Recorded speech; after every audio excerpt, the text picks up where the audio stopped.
Appreciate your patience here this morning on Wake Up Call with Dan Tortora, and always love being able to be here with you all throughout the week, Monday through Friday from 9 a.m. to 11 a.m. Eastern Time on youtube.com/wakeupcalldt, facebook.com/wakeupcalldt, and on wakeupcalldt.podbean.com. You want to make it even more simple for you? All you have to do is go to the homepage of wakeupcalldt.com, and once you go to the homepage on wakeupcalldt.com, you can see all of these feeds in one area. So you go to wakeupcalldt.com's homepage, and you'll see the Podbean bar that you could just click on, and you'll see the Facebook logo as well as the YouTube logo. You could go to any of those Monday through Friday from 9 a.m. to 11 a.m. Eastern Time, and you can watch and listen live. So make sure you do that. I appreciate everybody that does, everyone that is right now, and thank you so much for your support of Wake Up Call with Dan Tortora, where sports meets life. As always, we have plenty coming up for you here on the broadcast where sports meets life. We're going to start off inside of MonPazPopcorn.com's What's Poppin' with the Annoying Moment of the Week, proudly presented by Carvel DeWitt. Lead, Learn, Evolve, Adlib, and Deliver is what the acronym stands for, proudly presented by Chick-fil-A Cicero and Chick-fil-A Clay. And we will be focusing this episode on the topic of ask only for what you are willing to give. Ask only for what you are willing to give, because there's a lot of hypocrisy in the world today. Top dog of the week is going to be honoring Mark Burrell, who helped me make a dream come true in a way even bigger than I originally imagined. And then we'll round out the show around 10:15 a.m. Eastern Time. I'll be joined in studio, sitting right here next to me, and James Bell the Sixth will be joining me here. James Bell coming from CBA Syracuse. Of course, he is a Syracuse native, and so Central New York native, coming here on the show, CBA Syracuse alum, which is hard to believe because he has just graduated, and he'll be heading to Utica University and playing football for the Pioneers. And so James will be joining me here on the broadcast, and he'll be sitting here next to me as we discuss his journey, his life, what he cares about, why he chose Utica University, and so much more. So I'm very, very excited about that. And of course, happy to be here with you on our social media, Facebook at WakeUpCallDT, Twitter at CallDT, and Instagram at WakeUpCall_DT. So with that being said, let's jump right in to the annoying moment of the week. Dan Tortora proudly brings you... Is that for real? Are you kidding me? The annoying moment of the week. I really honestly, I don't know how to respond to this. Presented by Carvel DeWitt, 4322 East Genesee Street. It's what happy tastes like. Do you have to be that crazy? I guess so. The annoying moment of the week, proudly presented by the fantastic team at Carvel DeWitt, the longest standing Carvel franchise in America. Always happy to bring this to you. It's our longest standing segment that we have ever done on Wake Up Call with Dan Tortora. It's over a decade old, and I always love bringing it to you. So, with that being said, I'm not going to jump into hypocrisy because it would be easy to do that, but we're going to do that in lead. So I don't want to double dip in the same subject, so we'll go to something else. Now, there's many different places that I can go this week, and I feel like I say that a lot, but it's true, because there are a lot of places that I can go. And when push comes to shove, and you're trying to figure out, okay, where am I going to take it this week? You know, I think one of the things I have to take it to is people not knowing history. You know, not taking the time to go back and look at history, to learn about history, things that matter, things that have come up, things that will help us to grow and to learn. If you don't know your history, you're doomed to repeat yourself.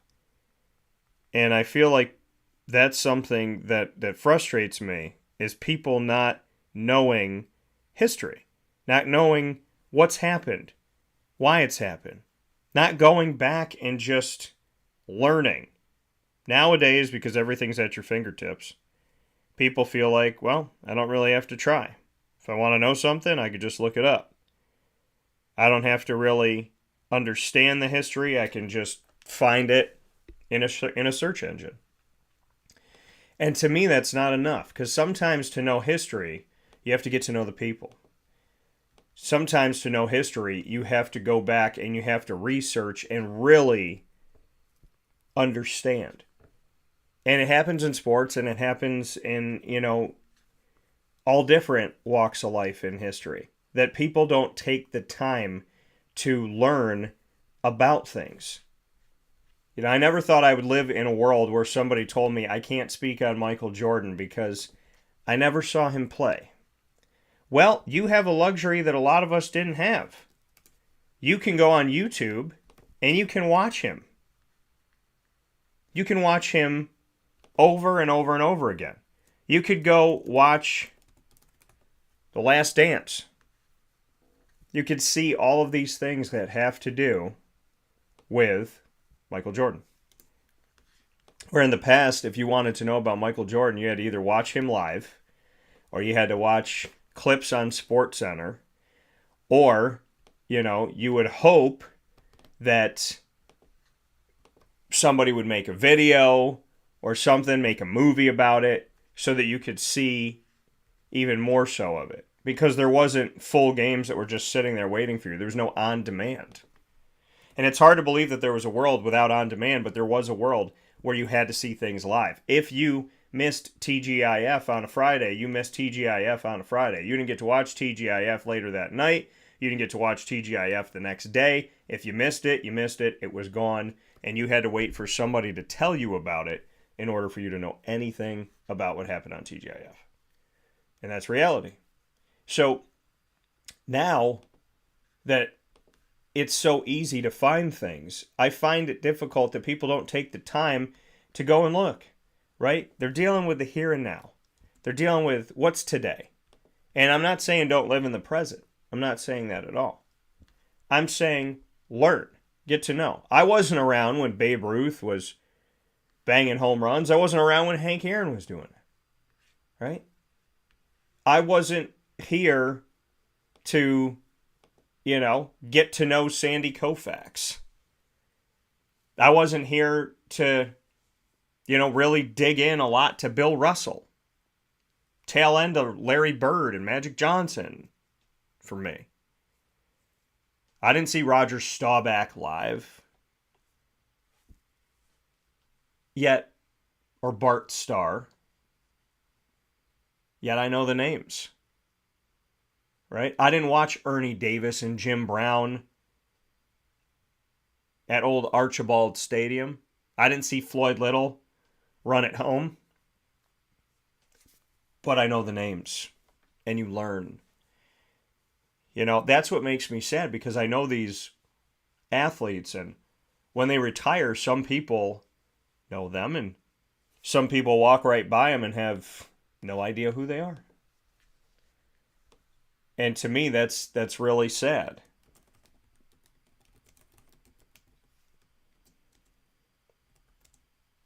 So when you don't know your history, it's a disrespect to those around you. And not that you need to know everything. You don't need to know everything. Of course, nobody's going to know everything besides God. But it's an understanding of, if I don't know, then maybe I'll go look. If I don't know, then maybe I should search. If I don't know, then maybe I should try to know. Because it's the respectful thing to do. Is to try to know. Is to look things up. I think it's important. So that's one of my annoying moments of the week, is I feel like people don't take the time to really get to know their history. And you see generations talk about things that meant so much to us, and the next generation's like, I don't even know what any of those things are. And like I said, it's not that you could possibly know everything, but why wouldn't you be a sponge? Why wouldn't you want to know? The other thing is an annoying moment of the week. I know that a lot of people are going to feel this, and it sounds like an easy thing to say, but prices. Prices are so high now. And there's no reason to make them so high. Well, Dan, COVID. Okay. Well, they should have dropped, right?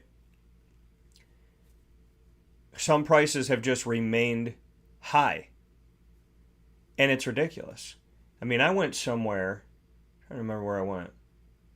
I went somewhere and I ordered like a burger and fries. And it was like $20. And that's insane to me. It should be $10. A burger and fries? That's it. Well, meat costs more now. Well, it was hard to get potato, whatever it is. But $20.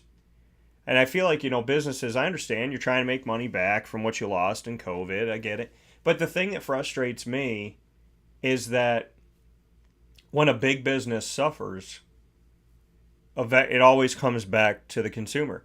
And without the consumer, you don't exist. So you punish what you need the most.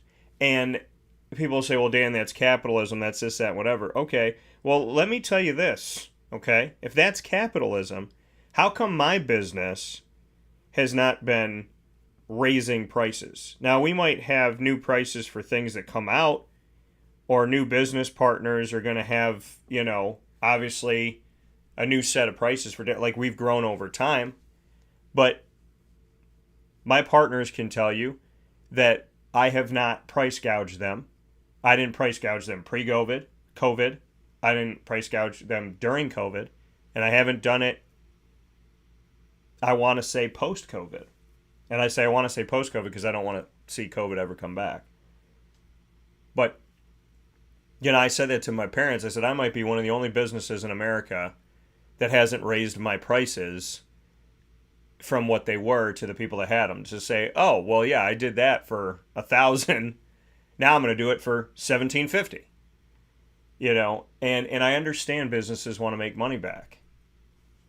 But you have to think about, if everything keeps going up, if rent keeps going up, if stamps keep going up, if gas keeps going up, then how are people ever supposed to get by? How are we supposed to find a way? When this country was built, it was built to help people. There was a lot of impoverished people or not rich people that were fighting in the war. My family wasn't rich. My Italian Hispanic family came over on boats, came to Ellis Island, started a new life. They didn't have money. And they fought in World War II, and they fought in the Vietnam War.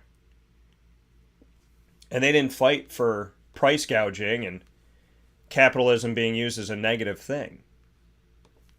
They fought to make the world a safer place, a better place. They fought to make sure that we weren't all speaking German this morning. That the TV show of the Man in the High Castle wasn't a reality, and there's no swastika on the American flag. They fought for freedom. They didn't fight for you to go, bread used to be 10 cents, now it's $3.60, $4. There's certain things that are so easy to make that the prices shouldn't be that high. So, yeah, one of my annoying moments of the week is capitalism can be a beautiful thing. It also can be a rageful thing. And if capitalism doesn't want to become socialism, we should probably lower prices. Because if you keep raising prices, you're going to keep making the middle class and the lower class kind of merge to be one giant class of we don't have enough money. And you're going to have socialism. You're creating socialism by attacking people in their checkbooks. Because you're taking the person that makes $100,000, you're taking the person who makes $20,000, and they're still saying, hey, you know what, this is way too much. What daycare is, what all these things are that people are paying for, that families are paying for, you have to be kinder in capitalism, because we've proven over the decades that capitalism it arguably is the best option. But you got to be good to your people. You know, I remember one company, I was working at a movie theater, and there's one company that delivered us our reels. And when we went through that time period of our economy and prices raising back then, like 2000, I want to say 5, 4, 5, 6, somewhere around there. And prices went up, and gas went up. Well, they started charging more for their reels, you know, to probably offset their gas price. And then I was working at this movie theater. It had the lowest prices I had ever seen in my life, besides like Hollywood Theater. But we're talking like this place was big and awesome company and great stuff. Good morning, Mama. And they started raising their prices to the consumers. So we had these low prices. We had like the early bird special to go see a movie was like $3.50, $4. And then all of a sudden it's like, you know, it just keeps going up. And we'd go up a quarter, and then we'd go up 50 cents, and then we go up, and then we go up, and then we go up. And our movies were like $10. They used to be $7 or $6.50. And over a short period of time that I was there, I felt like our prices went up like $4. And we were offsetting costs.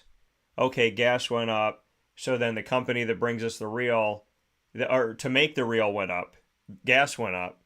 So then for them to bring the reel to us, and the reel costs more because the materials cost more, so they charge the theater more, and then the theater charges the people, and then people end up suffering. And now the irony is the company that was charging more to bring the reels to the theater is out of business. So, you know what I mean? It's like this company that existed that arguably was a reason why all these prices rise so high is gone now. So their contribution to society was to screw over the consumer, and then they disappeared. So to me, it makes me sad. Like, I can afford things. I do what I love, and I love what I do, and God has been great. And I don't take that lightly, because there are some people that can't afford things. And there's people that don't work hard and don't try, and they mooch off society, and they don't have enough money. And I don't feel bad for those people, because they have chosen to purposefully not help themselves or anybody else. But to the people that are working their tails off and giving everything that they can, I feel terrible for those people, because they deserve better. And we're supposed to be a beacon of light, right? We're supposed to be a beacon of hope. We're supposed to teach people. If people don't have the money and they don't have the resources and the tools, we're supposed to teach them, help them, bring them to the resources so that they can grow and they can evolve and they can become something special. America is a place where if you don't know, we will teach you so that you will know, in the hopes that you will pay it back. And we need to do more of that. Another annoying moment of the week is my impatience with... I have to say it. It's my impatience with shows that... So, normally what I do when a show comes out... So I tell people all the time. I call myself out, too. It's not just like, oh, yeah, this person or that person. Another annoying moment of the week is having to wait for shows. Because I have patience. I have so much more patience than I used to have as a kid. I really do. There's places where my patience can always get better. But on an overall scale, my patience... is good. And ask my mom. I mean, my mom, I was the one that would go with my mom when she would go, like, try stuff on and, you know, try to pick something out for, like, an event or something she was going to. I'm the one that would sit with her and go through all the stuff and tell her, like, that looks nice, or I like that better, or whatever.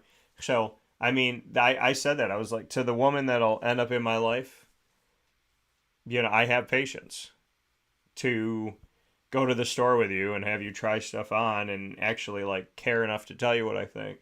So, you know, my mom helped to teach me that. But where I don't have patience is I normally binge watch. Like, I wait for a show to be out for a while, or maybe I don't hear about it right away. And then I can just watch it at my leisure. So with like Ted Lasso, I watched it, and that's what I'm wearing today. Team Lasso, it says I believe in believe. But I was watching Ted Lasso when it was in season 3. I had never seen it. So I had all this time, season 1, season 2, and then up to season 3 where they were. But once I caught up, I was like, what do you mean I have to wait? And that's how I am right now with Secret Invasion on Disney Plus, the new Marvel show, is that it comes out every Wednesday. So I just watched it. And now I have to wait until Wednesday to watch it again. So, I mean, because I'm notorious for waiting. Like, I didn't watch season 3 of The Mandalorian, and I love The Mandalorian. But I didn't watch season 3 of it. Let me say I really, really like it. Let's not say I love it yet. Let's wait until what I think about this season. But I really, really like The Mandalorian. I love Grogu. I can say I love Grogu. And I have a whole story arc for Grogu that I think would be perfect for the next trilogy of Star Wars movies, just saying. And so I haven't watched season 3 of The Mandalorian, which I guess I could do to get my...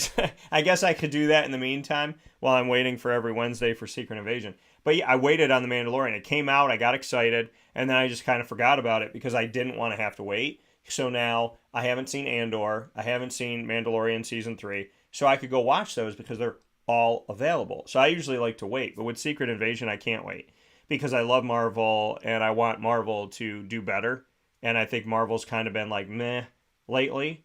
Not with Guardians of the Galaxy Volume 3 and not with Black Panther Wakanda Forever, which I thought Black Panther Wakanda Forever was going to be all right because Ryan Coogler was doing it. And it's funny I said that because one of the songs that they use are We Gon' Be All Right by Kendrick Lamar.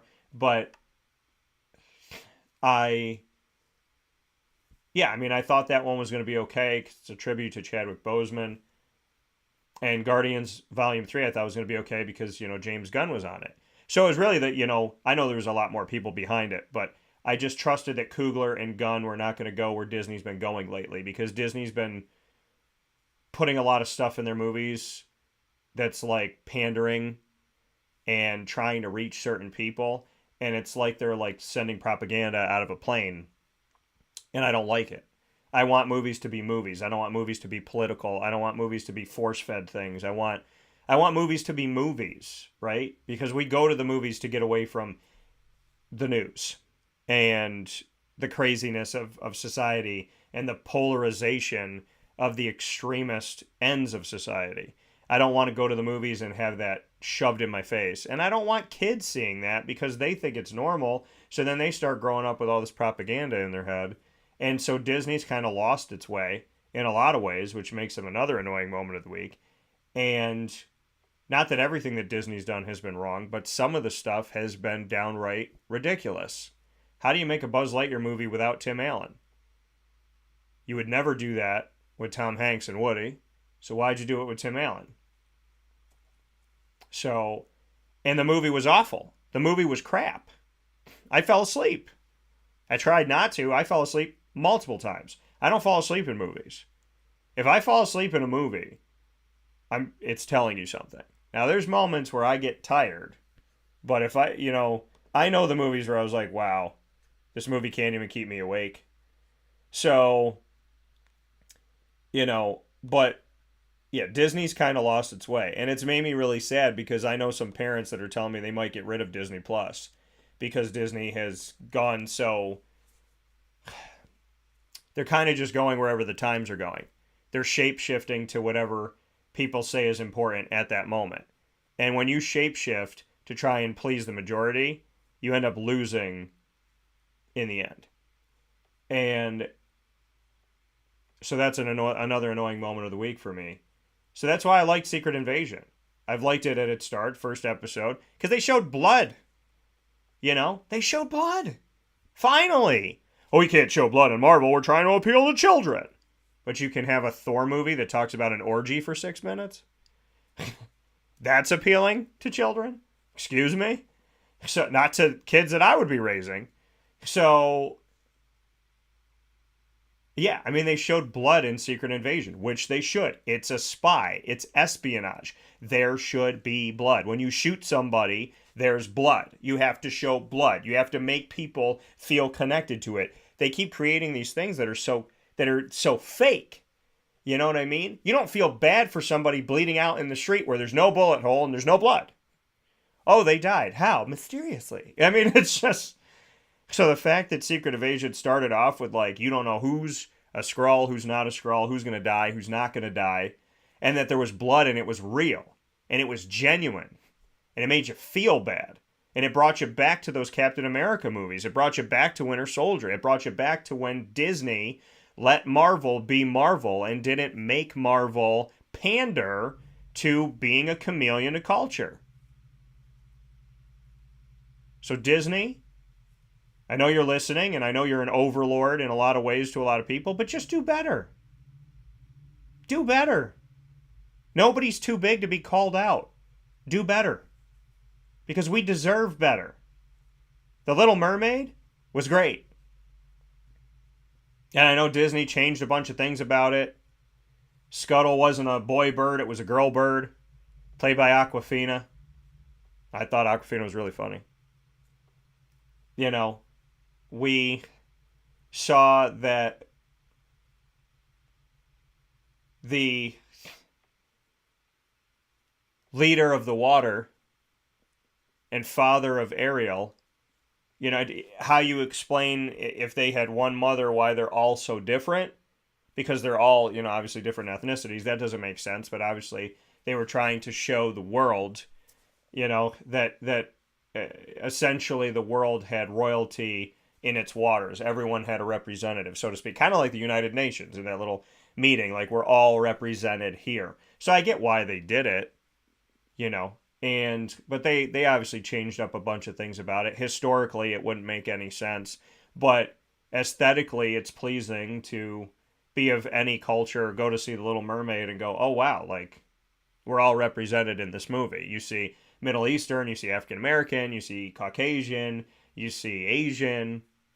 I mean, you kind of see everything. And I thought the movie, honestly, I thought the movie was great because the singing was great. I mean, and I want to make sure that I say her name correct, because I may say it wrong, but Halle Bailey, I mean, she was incredible. Her voice her voice alone is going to make me watch arguably anything that she's going to be in. So, but you know, like, that was good. Disney did a good job with that. Now, some people were saying this isn't the Ariel we grew up knowing, and it's confusing because there's two Ariels and you could buy them both at Disney and they look totally different. But at the same time, I thought Halle Bailey, however you say it, I thought that her portrayal of the mermaid was of the Little Mermaid was right on point, and I thought her singing, I mean, if she came in and she sang to me, how do I not pick her? You know? And I always hope that people get the job not because of their color, not because of their money, not because of pandering to something, not because of their sexual orientation or their gender or you just hope that someone gets a job because they're talented, because they're the best at it. And I don't know if anybody else, hearing her sing, I don't know who else was in the room, but wow. I mean, she was incredible. And I suggest you go see the movie because it was really, really good. And I just want to see Disney get back, because in that movie, Disney commanded something out of me. They made me cry, right? To see her with her father and how much he loves her and how he learned. And what he said to her, you shouldn't have had to lose your voice for me to hear you. Like, moments like that, that's what makes Disney Disney. So remember that, Disney, when you're making Disney things, that 100% of the time you should be reaching out to our heartstrings and pulling us in and teaching us about loving and caring and being good to each other. Because that's what made me fall in love with Disney in my childhood, was the fact that Disney was a place where I was accepted and everybody was accepted. And people weren't bullied and hated and pushed, There weren't any groups or pandering. It was love to everyone. That's why I fell in love with Disney. And I want to see that again. Because if Disney falls, then what do we have, right? Disney's been a safe haven for so many people to say, okay, well, the world's crazy. Let me go to Disney. You know, the world's crazy. Let me go to sports. So there's a lot of people watching. And Disney was always a place where you lived in a world where people were just better to each other. And I think we need to do that at Disney. And I think we need to do that in real life. I grew up saying we need to emulate Disney because Disney was always loving and caring and believe in God and share your faith and be together and be happy and be, you know, excited about your life and be who you are and be proud of who you are. And I feel like some of that's gotten lost and we need it back because little kids need to grow up like me, feeling loved and appreciated. So that's why it means a lot to me. What did Greg say? Did you finish up Ted Lasso? Yes, I did. Love the shirt. Thank you, sir. I've been I've been wanting to get a Ted Lasso shirt, but I'm very picky when it comes to getting the right stuff. And so I got this one actually at Cracker Barrel down in Lakeland, Florida. And I like it too, so I hope you like it.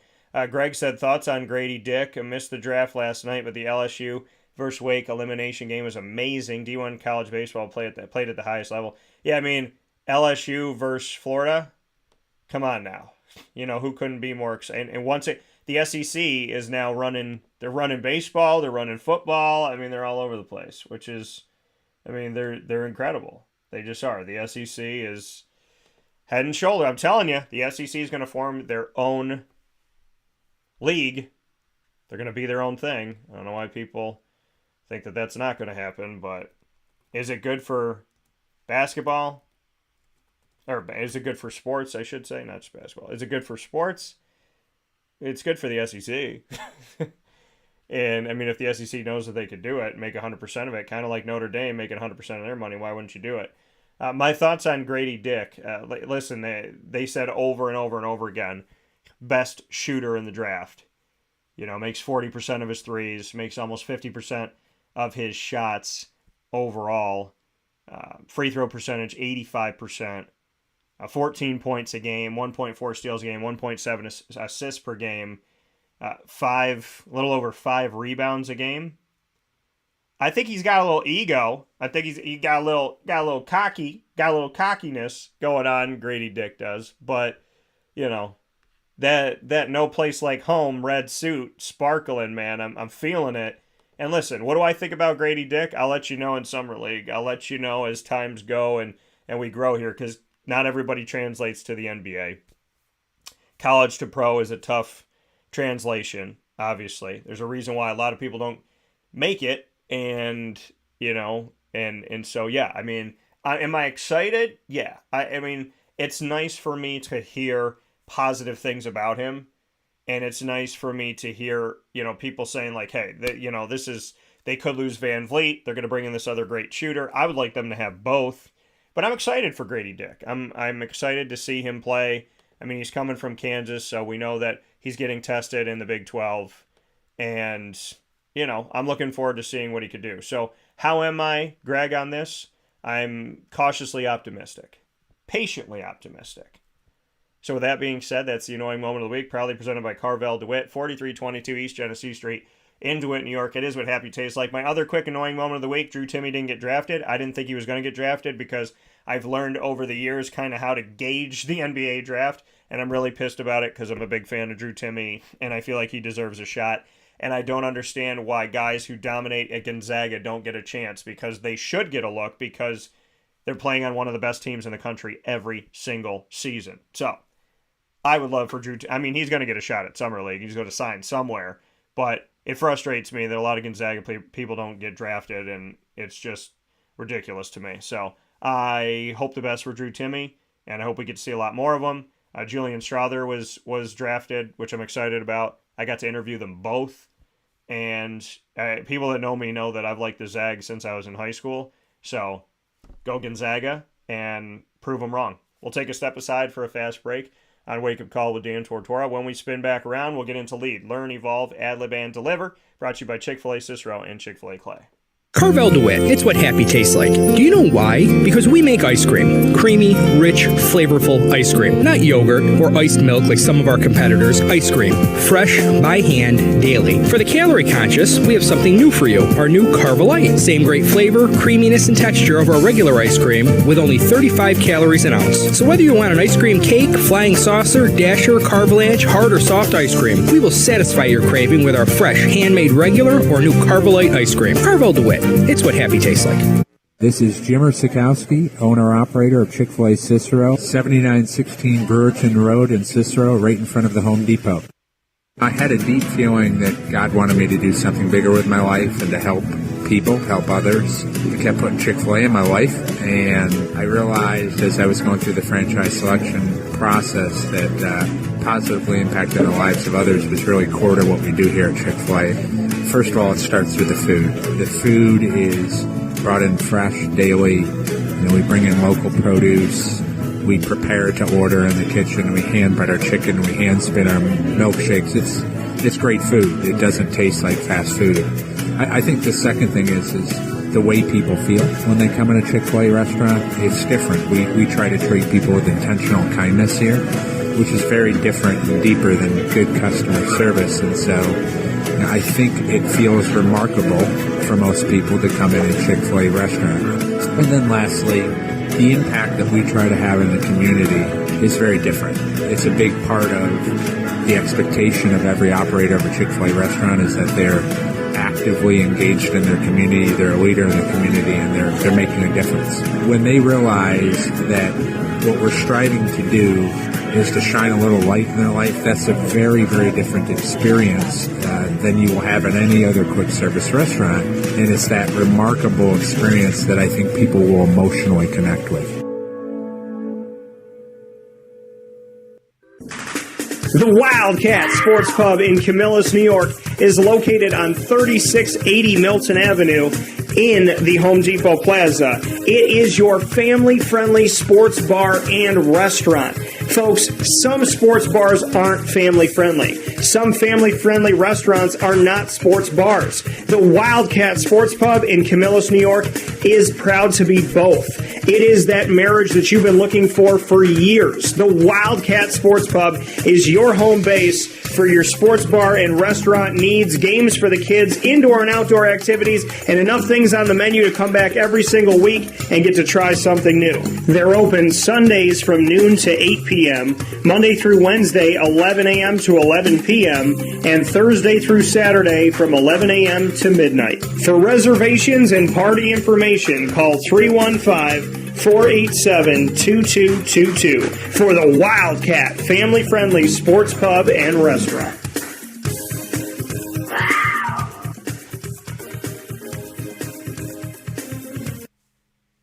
Welcome back here to Wake Up Call with Dan Tortora. Happy to be here with you every Monday through Friday from 9 a.m. to 11 a.m. Eastern Time. And it's time for us to get into Lead inside of MonPopsPopcorn.com's What's Poppin'. Jumping into our next subject of the day, our segment here. And you know that on a Friday we have our 3 signature segments in a row. The annoying moment of the week, Lead, which is an acronym, Learn, Evolve, Ad-Lib, and Deliver. And, of course, from there we have the top dog of the week. So, jumping into Lead here, proudly presented by Chick-fil-A Cicero and Chick-fil-A Clay. We want to thank our incredible partners at Chick-fil-A Cicero and Chick-fil-A Clay, led by the fearless and always amazing friend of mine, Mr. Jimmer Sikowski, as their owner-operator. And we have the opportunity to bring this to you every single Friday. I always love doing it, and it is my honor and my privilege to support Chick-fil-A Cicero and Chick-fil-A Clay, the Chick-fil-A brand in general, and wonderful people like Mr. Jimmer Sikowski. So, and his incredible team. So, thank you so much to them for entrusting me with this, and for all of your love and your positivity and your goodness. I appreciate that so very much. So, with that being said, today's topic for Lead, Learn, Evolve, Ad-lib, and Deliver, proudly presented by Chick-fil-A Cicero and Chick-fil-A Clay, is going to be ask only for what you will give. Ask only for what you will give. And that is so important in today's world because, as I was saying earlier, hypocrisy is a huge thing in our society. I think it's one of the most rampant sins in America right now, is asking for something that you're not willing to give. The hypocrisy of, do this for me, but I'm not going to do it for you. I'm not even going to think about doing it for you. I'm not even going to a little bit try to say, I'm not even going to have it as a thought on my brain that I would do this for you. Give me something that I will not give you. Accept me, but I do not accept you. And that's the society that we live in today. The society that is crying to be understood, asking to be understood, wanting to be understood, while it seeks not to understand other people that are different. Now, the golden rule is treat others how you want to be treated.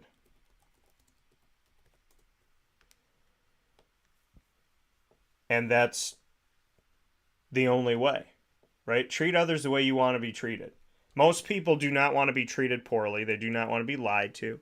They don't want to be lashed out at. They don't want to be discriminated against and prejudiced and put into a corner.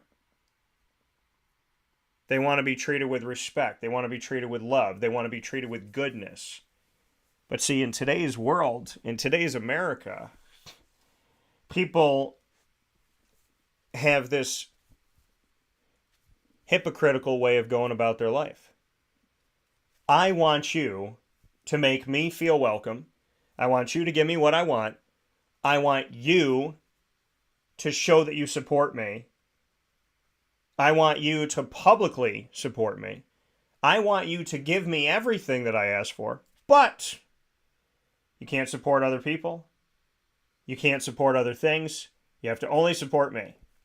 And if I change my mind and I want to focus on something totally different, then you have to support that. And if you don't overly support me and prove to me that you support me, well, then I'm not going to support you. And see, here's the thing. To me, I don't have to say certain things to be supportive. I've supported people that are different than me, that look different than me, that like different things than I do, that come from different places than I do. I've accepted them for a long time. There was a time on a block in Syracuse, New York, where the only kids that asked me to play basketball were two African-American siblings. And a car drove by one day and stared at us like we were doing something weird. Why is this guy who's not black playing with these guys that are black? How can they possibly get along? And that was in the 90s. That wasn't in the 50s or the 30s. I befriended the only African-American kid in my class in third grade. He was extremely smart. We had spelling bees, and it was either he won or I won. And he challenged me. And I loved that. I love that about him. Courtney Samuels, wherever you are, thank you. Thank you for bringing out the best in me. And I hope I did that somehow, some way for you. You know, I've had friends that have been afraid to be who they are. Yet they call me up and say, hey, I didn't worry about telling you. I didn't worry about calling you. I didn't worry about being honest with you because I know you love me. You're not somebody I'm worried about. So those things mean a lot to me. You know, in today's culture in America, you have to plaster it everywhere. I love this. I love this. I love this. I love this. I love it. Oh, it changed. Take it down off the wall. Put that on the wall. Take it down off this. Take that sign off. Put that sign up. Sign. Look. I'm loving everything. Just be good to people. Just be good to people. I have seen some people demand to be understood, but they don't understand. And the anger, if somebody is seeking love, you don't seek it with anger. You don't seek it with the figurative gun pointed to somebody's head. If you are seeking to be loved and understood and appreciated, you don't make demands, and you don't put people in crises to accept you. If you want to be accepted for who you are, understand not everybody's going to do that, number one. And it might have nothing to do with anything other than some people are offended by people that work hard. Some people are really jealous and it makes them do really stupid things. And it has nothing to do with your sexuality or your religion or your money or your web, all that stuff. It just has to do with the fact that some people aren't going to like you. And it's probably one of the hardest lessons I've ever had to learn in my life, is that sometimes people just don't like you. And it doesn't make any logical sense, and it doesn't make any rational sense, and you've never done anything to them, and you've never had a run-in with them, and you've never disrespected them, and you barely know them. Yet you hear people tell you what these people are saying about you, and you're like, oh my Lord, if any of this stuff is true, this is insane. You would think that this person was a mortal enemy of yours.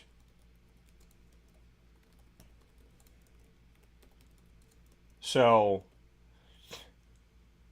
the best thing I can say to people is that if you want to be accepted for who you are, then you need to understand that whatever you ask somebody to give you, you need to give them back.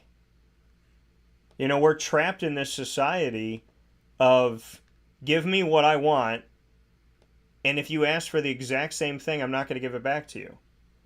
If I'm one religion and you're another, you have to accept my religion, but I don't accept yours. I can make fun of yours, but you have to love mine.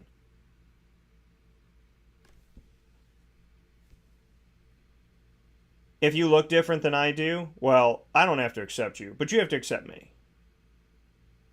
And I just look inside of America today, and I ask myself, how did we get here?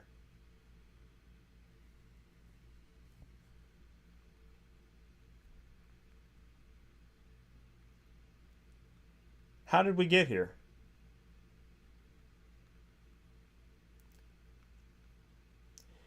It's almost as if it rapidly happened. And people don't feel good around people that are different than them. We got people telling us, oh, the world's a better place. We all love each other. And look at us. We're awesome. And this is where I tell people to challenge the media. The media is telling you, oh my gosh, the world's so much better and so much more accepting. We all love each other. We're all connected. No, we're not. We're more disconnected than we've ever been. In a long time. Maybe my whole life. Maybe there was another time when I was a kid. But we're disconnected right now. And how do we connect again? By asking for what we give. By stopping doing this thing where we're yelling and pointing and screaming and treating someone the exact way that we don't want to be treated. We're putting people down for who they are when we're asking people to love us for who we are. We're making fun of people, and we're trying to make them feel bad for being who they are when we're asking people to love us in our own skin. There is so much hypocrisy in America today. And it lives in this world of, you need to accept me, but I choose to not accept you. And I could never say that to someone. I can never say to somebody, you have to accept me for being who I am, but I don't accept you. It doesn't make any sense. Right? Those aren't the vows that you have at marriage. Do you take her to be your lawfully wedded wife, to have and to hold in sickness and in health? Yeah. And then they go, do you take him and you don't have to be there for sickness and in health and you don't have to be there for him? And she's like, sure, cool. I don't have the same responsibility. No, we all have the same responsibility. And that's to be good to ourselves and to be good to others. To not ask for something that we're not willing to give. Kindness is not exclusive. Safety is not exclusive. Freedom is not exclusive. Understanding is not exclusive. Compassion is not exclusive. So I would challenge the world today to stop seeking to be the most powerful group and to remember that we're all human beings. And if you're only seeking to be a higher group, if you're making humanity essentially be sports standings, then everybody's going to want to keep beating each other so that they can get to the top. And if different groups of human beings are constantly trying to beat each other to win, to get to the top, it means somebody's always on the bottom. It means somebody's always losing. And it means humanity's never winning. Humanity is not standings in a sports league. It's standing up and loving each other as one solid, strong, loving, and caring society. We've always tried to put each other into groups, and we've always failed. So let's go back to the annoying moment of the week. Know your history, or else you're doomed to repeat yourself. Putting each other in groups has never worked before. So why don't we try to maybe, just maybe, love each other the same?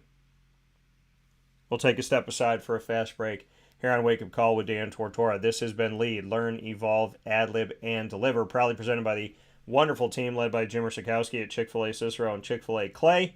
Today's topic, ask only for what you yourself will give. We'll be back right after this fast break on Wake Up Call with Dan Tortora, honoring our top dog of the week.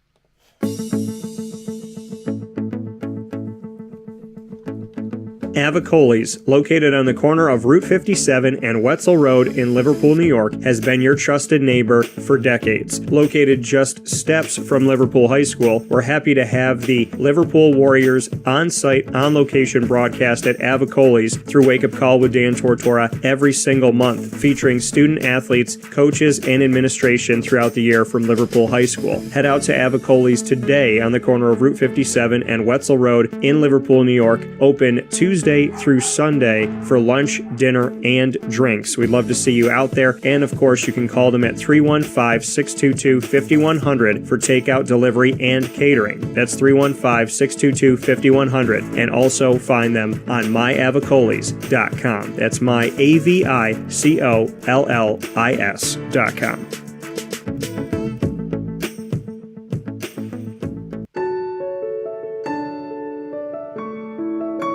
Having peace of mind when you're out of town that your furry-loving friend is safe and sound means taking them to Canine Kampground, because we all know that when it comes to the love of our pets, it goes well beyond the call of duty to make sure they're safe and sound. Right, Lily? So take a ride to 242 Johnson Street in East Syracuse, New York, and see Canine Kampground and where your dog will be staying, in the classic cabin, the executive cabin, the grand cabin, or of course the luxury cabin, because if you know Lily, you know she loves luxury. Now you don't have to wait to the last minute to find a family member or a friend that'll take your dog for a few days. Call Canine Kampground at 315-299-4013. That's 315-299-4013. Their drop-off and pickup times are Monday through Sunday. Check K9Kampground.com for more information. That's the letter K, the number 9, and Kampground spelled with a K.com. K9Kampground.com. When you're going out of town, bring your dog to Canine Kampground.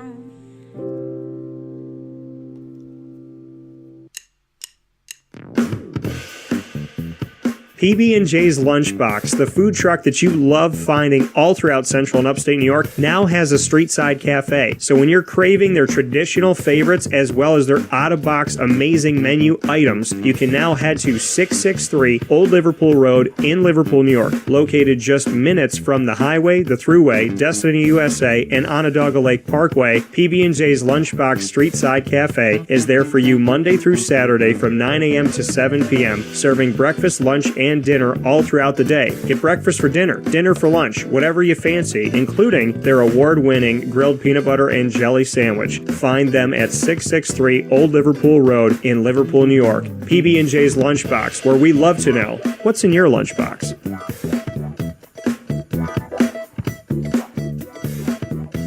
This is a special message from 317 at Montgomery restaurant owner Joel Carpenter. Open Tuesday through Saturday for your dining pleasure on 317 Montgomery Street in Syracuse, New York. We wanted to be a part of the resurgence of Syracuse. We saw a lot of money being put into bringing people back downtown and thought that, we'd like to be a part of that.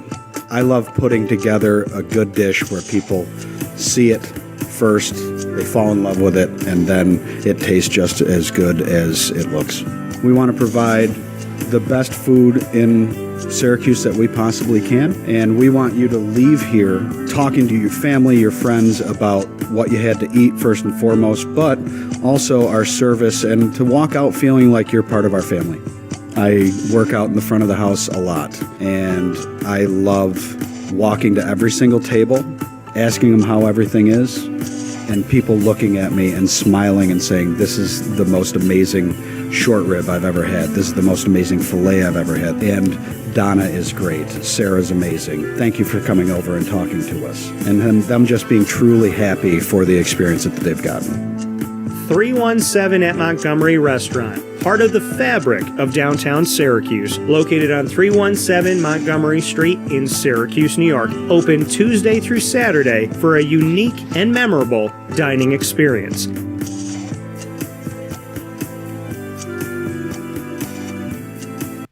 Welcome back here to Wake Up Call with Dan Tortora, here where sports truly meets that thing called life. You can see that there is a seat next to me here, and that is because coming up here in just a couple minutes, I'll be joined by James Bell VI, because there's just not enough James Bells in the world, so we got to keep having more. So will there be a James Bell the 7th, the 8th? I'm looking at him off screen. I don't know. Someday will we have the 7th? I don't know, maybe. But James Bell VI going to be joining me here. Of course, Syracuse, Central New York native, CBA Syracuse alum, which is weird to say because he just graduated, and also Utica University Pioneers future football player. So he'll be joining me here on Wake Up Call with Dan Tortora in another local talent spotlight as we continue to do that throughout the many years here on Wake Up Call with Dan Tortora. We have the hashtag RecruitNY. We have the hashtag SupportCNY, and that is very much so for the businesses, the people, and of course the students and student athletes here in Central and Upstate New York, showing them love and making sure that they have eyes on them no matter what sport they're playing or what they're doing or what their interests and passions are, that those that are out there doing good things have a place to go. And that's always and will always be Wake Up Call with Dan Tortora, as well as Dan Tortora Broadcast Media as a whole. So with that being said, we talk about honoring people. Top Dog of the Week is time for honoring somebody else. Top Dog of the Week, proudly presented by K9 Camp Dog Daycare and K9 Kampground Dog Boarding, goes this week to Mark Burrell. Now, Mark is a very humble guy, so I know that he's not someone who typically is like, yeah, you know what, say things about me and this and that, but he deserves it. He's a hardworking person, fantastic human being, and he brings us ECS, East Coast Specialties. And I started, so kind of some background on this. Mark and I met when I was living in Pennsylvania and I was working at ESPN Radio on 630 and 1240 AM as well as 96.1 FM. So I was looking for partners in business back then for my show, and East Coast Specialties signed on to work with me. They made me my first hat. which had the Dan Tortora show on the back of it and the ESPN logo on the front. Made me polo shirts and really, gave me that respect back in the day. I mean, his products are incredible. They were doing T-shirts and polo shirts, and now they have hats and joggers and shorts and dog clothes and duffel bags and towels and blankets and I mean, literally, you name it, East Coast Specialties has it. And I've been so amazed by how much he's grown over the years. And they say, I mean, I've worked with different apparel companies, and nobody was like Mark Burrell. And they say, dance with the one that wants to dance with you. And we were the first to dance. So, I wanted to work with him when I left Pennsylvania, and he was growing and evolving, and I was figuring out how to grow and evolve and what I wanted to do. And we found our way back to each other, more than a decade later. And I'm so grateful for it. So this week on Wednesday, June 21st at 3 p.m. Eastern Time, we unveiled that Dan Tortora Broadcast Media, for the first time ever, has its own gear store, its own merch store. It's online. You can buy from anywhere in the world. And we have so much to offer thanks to Mark Burrell and his incredible team. I feel spoiled. I feel blessed. I feel totally blown away, to be completely honest, by it. It's something that I always wanted to have and I believed I would have. And it's something that we've gotten to, dabble within in the past and do some things apparel-wise, but never to this extent, never to this degree, and never to this quality. So it is with great honor and great privilege that I give the top dog of the week to Mark Burrell, because he's always believed in me. We've never broken our bridge, our connection that we made so many years ago. And when I went to him this time and said, hey, this is what I want to do, this is my idea, this is what I'm hoping for, he made it even better. And when you can go to somebody that you can tell your vision to, and they understand you, and they understand your vision, and then they can make it come to life with you, and then go beyond that. Make my vision come to life, and then make it even better than what I imagined it to be. That takes a lot of creativity, a lot of care, a lot of concern, and a lot of understanding. And East Coast Specialties did it. So what you're seeing on your screen right now, for those of you on Facebook.com/wakeupcalldt and on YouTube.com/wakeupcalldt, this is the site. And so you could see here on the site on the top, it has all of our logos. The central logo with the headphones and the mic is for Dan Tortora Broadcast Media. To the left of it, you have Superpowered Pop, our entertainment show. Then you have Wake Up Call with the coffee cup with the sun rising out of it, which is the show you're watching and listening to right now for sports.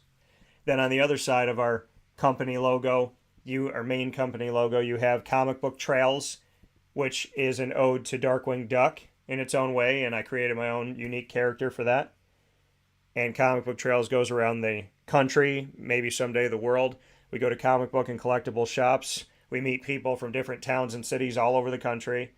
We go in, we talk with them, because in that world, a lot of owners work at their own stores. When it comes to comic books and collectibles, typically you go in there and you meet the owner. Sometimes the owner's the only worker that they have.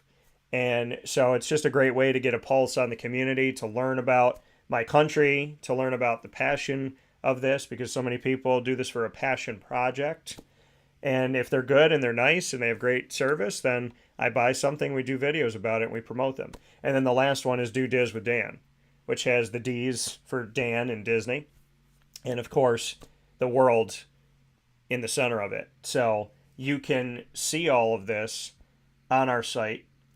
And as you can tell here, we have a lot of different things that you can purchase. So we have our hats, which have all of our logos on it. There's 3 different hats. There's a Flex Fit hat, there's a snapback hat, there's a Nike hat. We have polos, we have the pullover. Then I'm really excited that we have one that, because it was funny, people asked me in the past, they said, what's your vision for your company? And I said, it's a hard question to answer because I'm always creating and I'm always thinking about new ideas. But I would love to have the DTBM network, Dan Tortora Broadcast Media, and have all of my shows be in the network. And if you look all the way to the right to that shirt that's blue on your screen, that's now turned black, that actually has all of our logos on it. And it says the DTBM network. And on the back of it, you can put my quote that I use in all my shows at the end, which is God bless, no stress, do your best. And we've already had people buy the sweatshirts, which you're seeing here now. We've already had that purchase with our quote on the back, my quote on the back. We have shorts, we have joggers, we have golf towels. And as you can see on the bottom here, we have dog clothes because I said I got to have something for Lily. We have blankets, and we have probably, arguably, the coolest duffel bags I've ever seen, plus more. So they brought this to life, East Coast Specialties and Mark Burrell, and that's why I'm honoring them and him as my top dog of the week, because after all these years, after everything that I've done and worked toward, to have somebody be by my side and have the love and care and compassion that Mark has, there's nobody else I'd want to work with, and there's nobody else that I would rather promote. He's the best, and he gave me something that I could only dream of. So, Mark, you are a top dog of the week without question. Proudly presented by K9 Camp Dog Daycare and K9 Kampground Dog Boarding. Check out East Coast Specialties. They have so much going on, and I'm so proud of them. You can go to my site by going to, and normally I share this on our social media because the site name's a little bit longer, but it's ecsystems.com/stores/mic'd up, geared up. And like I said, we share it on all of our social media, so you can get it there too. We'll also be putting it on wakeupcalldt.com's homepage so that you can buy right from there. And we appreciate everyone that's already made a purchase. We look forward to you doing the same. And God bless to everybody that's been a part of this wonderful journey. I can't thank you enough. You've all been a blessing, and I appreciate you tremendously. So, with that being said, those are our top dogs. Coming from the top dogs, K9 Camp Dog Daycare and K9 Kampground Dog Boarding, the place to bring your dog for short and long-term care. I don't believe there's anywhere else that you should go. There's only one place that I bring Lily, and that's because of Lorraine and Chad and the entire team out at the East Syracuse locations of K9 Camp Dog Daycare and K9 Kampground Dog Boarding, both in East Syracuse, both off of Bridge Street, right by each other. And like I said, there's no better place to bring your dog. Awesome people that treat your dog like they're right at home, and that's very hard to find. So K9 Camp Dog Daycare, 315-437-7110 to call them. And to the Kampground for dog boarding, 315-299-4013. We'll take a step aside. This has been the Top Dog of the Week every single week on Fridays from Wake Up Call with Dan Tortora. We'll be back after this with my special guest in studio, and that is James Bell VI. I feel like I'm welcoming a king when we get to these types of Roman numerals. He's coming up right after this. Hi, this is Amy from Mother's Cupboard, home of the whole frittata. We are open daily 6 a.m. to 1:30 p.m. For takeout orders, call 315-432-0942 and tune in to Wake Up Call with Dan Tortora for our monthly food challenge and try our Wake Up Call signature menu item available 7 days a week. Here at Mother's Cupboard, we are Central New York, and it's our honor to serve you. Ma and Pa's Kettle Corn and Popcorn Factory remind us that every day is worth celebrating. Find them at 201 Old 7th North Street in Liverpool, New York. Open Monday through Saturday in-store and all the time online at maandpaspopcorn.com. Serving our Central New York community and beyond, you can order all throughout the country at maandpaspopcorn.com. And remember to get your tins, which have in-store half-price refills forever. Ma and Pa's Kettle Corn and Popcorn Factory, available to you for fundraising and all of your events by calling 315-450-6272. That's 315-450-6272. Ma and Pa's Kettle Corn and Popcorn Factory. How corny are you?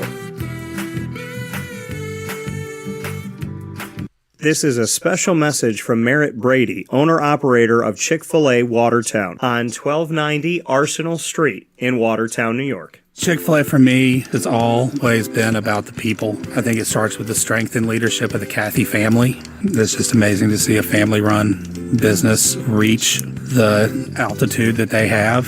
Second mile service is something that we embodied at my previous business, and the ability to make people feel like they're the only person at your establishment, that you are there to serve them that day and looking for those extra ways to make them happy, to anticipate what they need next is what makes me tick. And I'm going to have so many opportunities at Chick-fil-A to do that. It's one of my favorite things to eat in the world. My favorite application question or interview question when I'm interviewing is when I get to, have you ever eaten at Chick-fil-A? And a smile hits both their ears. You know, they can't even answer the question for a second. And when I see that, it's like, man, that's going to be a great hire. They already get it. They already feel it. They already know that we're different. The Chick-fil-A experience, it's a real thing. And then, of course, just our generosity and community involvement and making a positive impact in the lives of our team members, our guests, and the community in general, I think is really the secret sauce.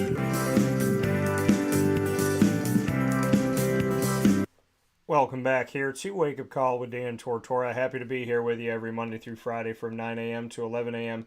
Eastern Time, and appreciate you so very much for being here on the broadcast with us. I am elated and very honored and privileged to have sitting next to me in studio here, and that is James Bell the Sixth. What's up, James? How you doing? I'm doing wonderful. How are you doing, Dan? Doing very well. So happy to have James here with us on Wake Up Call with Dan Tortora. So here on youtube.com, facebook.com, both /wakeupcalldt, and on wakeupcalldt.podbean.com. As we're sitting here in studio together, you could see that James, if I'll put this over here so you can see it a little bit better, but we could see the Utica Pioneers logo. So excited about this, excited about the opportunity. Before we get there, let's discuss the fact that you're graduated from CBA. I mean, you're an alum like me now. You and I are both alumni of CBA. How weird is that for you? It's crazy. I remember just being in 7th grade. I just can't believe it's over already. Next chapter. Yeah. So I mean, how fast do you feel like it went? I think people say time really flies. I never really believed them because I always wanted to be older than I was, but yeah, it really does fly. I can't believe it's over. What do you take away from CBA and your time there? CBA is an amazing place for sure. Definitely made me a way better person. All the teachers there are really just on you, always trying to make you a better person, not even just a student. They will always help you out. Doesn't matter what you need. It could be school related, it could not be. But yeah, I mean, it's a great place. So you said you always wanted to be older than you were. Why is that? I mean, when I was younger, there was always that 16-year-old mark where you got a car, you wanted to drive. Yeah. And then there was always that senior year when you're graduating, and it just flies by so quick. Time just really does fly. So I want to, because I have my own thoughts on this, so I want to get your thoughts on it. Favorite class? Favorite class? Yeah, like favorite subject at CBA. Man, that's a tough one. I don't think I could pick, to be honest. I don't know. The teachers made every class fun and enjoyable, honestly. Do you have a least favorite? Do you have one that maybe a subject that challenged you the most? Probably government. I'm never a government person. I don't know what it is. Well, I think the government needs to understand itself too. So I don't think it's a you problem. I think it's a country problem. But so government's one. Okay. Did you have something that, like, when you came into CBA, what did you think of CBA coming in? What do you think about it going out? Like, what was kind of your impression first? I mean, coming in from being at a public school before that, it was kind of hard because we'd always have masses and stuff like that, and I wasn't really exactly sure what to do. But I think that being at CBA really put God's, like, like he has a place in my heart now, has a place in me, and I feel like CBA really just brought that out to me with all the masses and all the prayers before each and every class. Yeah, I'm just glad he's in my life now. So you say that CBA helped to bring God into your life. 100%. I love hearing that because, you know, God means everything to me and is at the core of everything I do. Is it simply from the mass? Like how did, you know, like you said, you come into CBA from a public school, you weren't really sure what to do in mass, but you said God just got into your heart. How did that happen? How did it occur? I mean, soon 7th grade, we had to take religion class every single year, 7th through 12. We had this prayer before every single class we had to do, even before the school day started, and it just grew on me. I remember the prayer, and I'm gonna say it, and I'm gonna say it to you. You know, I'm not looking at anything, so it's Saint John the Baptist de La Salle, pray for us, live Jesus in our hearts forever. So you don't forget that stuff. Did you have, I'm trying to think now, her name always slips my mind, but I can draw a picture of her face like nothing. I think she retired. Maybe she already retired, but I think she was my 8th grade. And I know you said social studies was a tough thing, but she taught us how to remember every president through a song. Did you have that or no? I think so, yeah. Okay. Can you name every president? No. Okay. Do you want to see if I can? Now this is from 8th. This is from 8th grade. So here we go. So I'm not looking at anything. I'm not doing anything. So Washington, Adams, Jefferson, Madison, Monroe, John Quincy Adams, Jackson, Van Buren, William Henry Harrison, Tyler, Polk, Taylor, Fillmore, Pierce, Buchanan, Lincoln, A. Johnson, Grant, Hayes, Garfield, Arthur, Cleveland, B. Harrison, Cleveland, McKinley, T. Roosevelt, Taft, Wilson, Harding, Coolidge, Hoover, FDR, Truman, Eisenhower, Kennedy, Albie Johnson, Nixon, Ford, Carter, Reagan, Bush, Clinton, Bush, Obama, Trump, Biden. And that's all because of my teacher in 8th grade at CBA. And I just keep adding them as we go. So, but it's and it's crazy because somebody might stop you when they hear Garfield twice, because he's the only president to serve 2 terms, but he served them separately. He won. Then he won after another president. So it's pretty cool. But is there anything that you remember from CBA, something like that? Maybe not, to that degree, but is there something besides the prayer where you're like, I can never forget this? Man, I mean, I guess 8th grade field trip.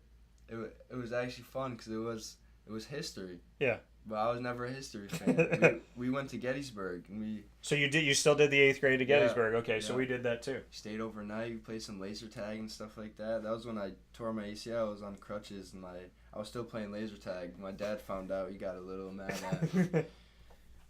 He got a little mad at you for doing that. So you played laser tag in Gettysburg? Yeah. So obviously you visited, and you got to go, to the houses in the area of the battle. And walk. I mean, we walked like over the hill, and there's like tombstones and different stuff there. What did you? I mean, like you said, you were never good at social studies, or maybe that wasn't your strong suit. But to go and witness it and be there, did you feel connected to history? Did you feel like you almost could sense it? Yeah, definitely. I would say so. I feel like when you're learning about it, it's way different than when you're actually there and like you see all the aftermath and all that stuff. I think it was pretty cool. So that field trip you remember, is there anything else that you got? Because we didn't go on a lot of field trips at CBA. Yeah, as one thing I remember, I'm like, man, when I was at Our Lady of Pompeii for elementary school, we went all over the place. But for CBA, we didn't go to a lot of places. Do you think that CBA, you could say this now because you're an alum, do you think that they should institute what a lot of public schools do? Because I'm hearing about all these public schools go to Disney. Do you think CBA should have a Disney trip? I mean, how can you say no to that? That'd be fun. That'd be really fun. So there's a lot of things to get into. You said that you played laser tag when you had an injury and you're on crutches, right? So how did you play laser tag like that?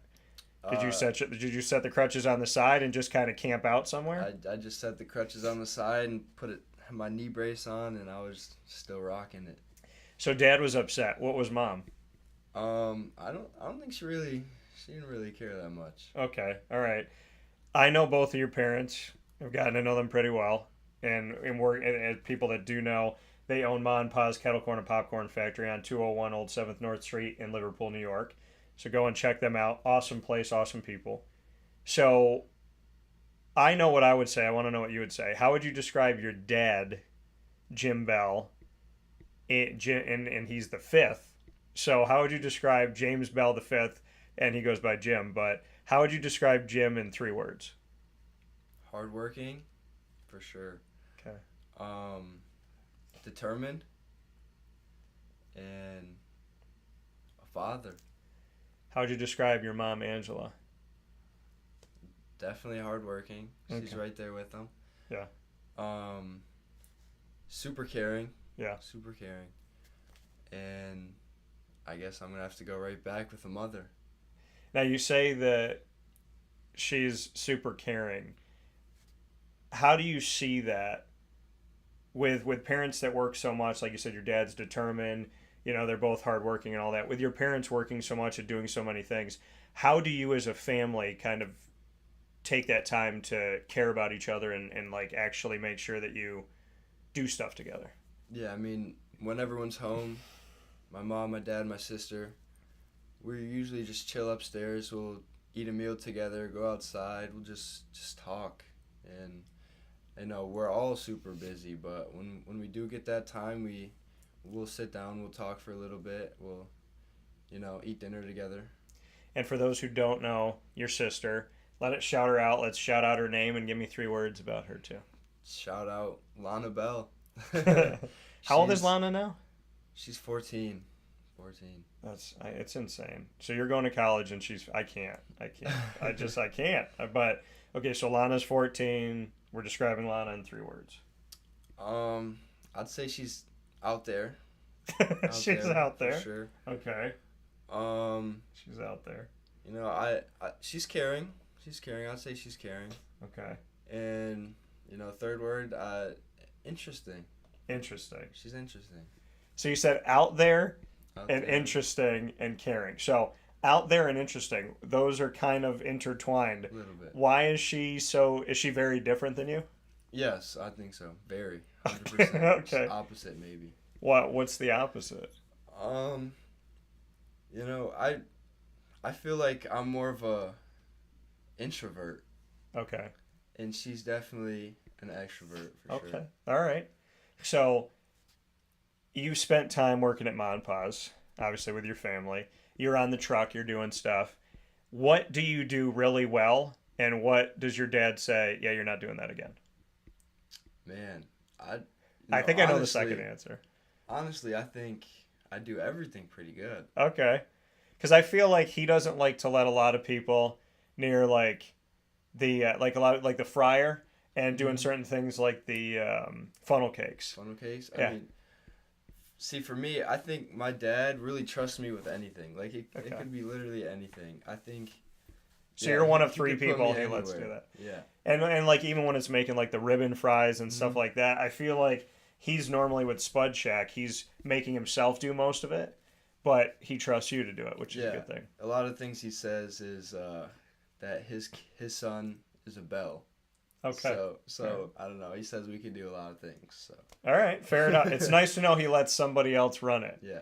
So when you've kind of gone through this life of, I mean, obviously you're working, your family owns a business, you're a student, you're an athlete.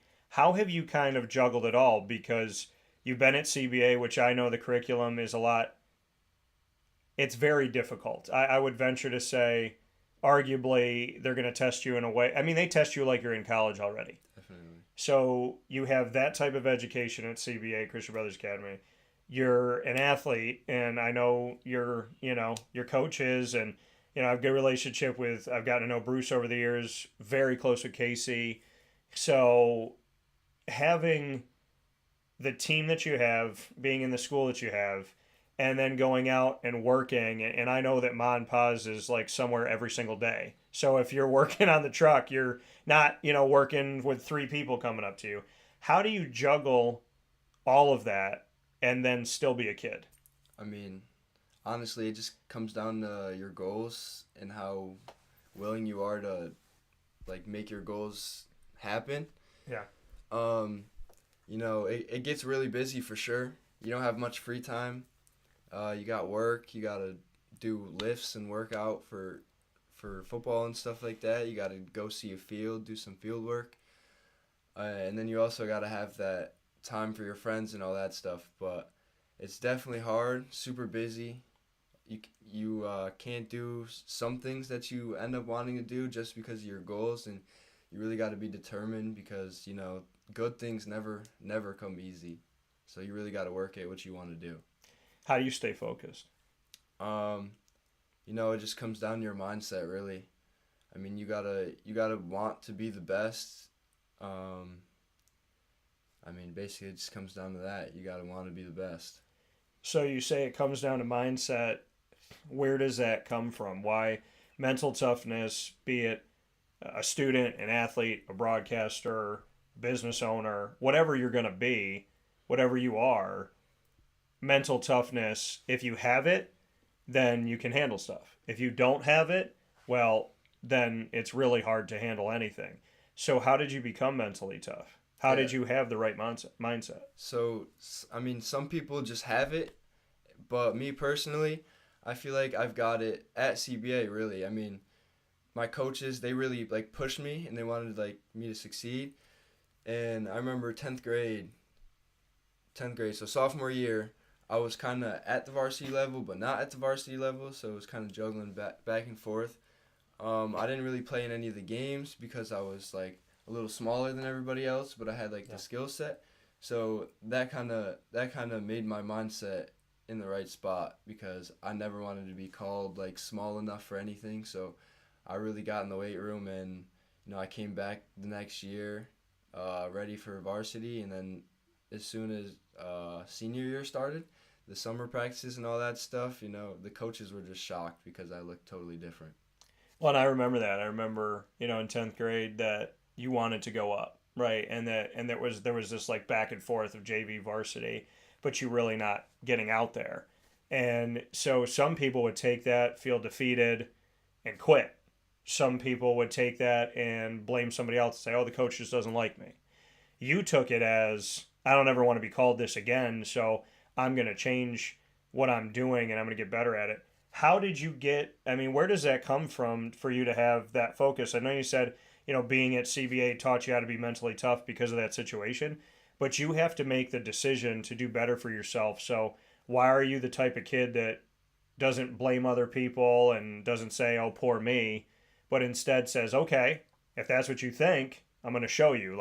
How do you become that person?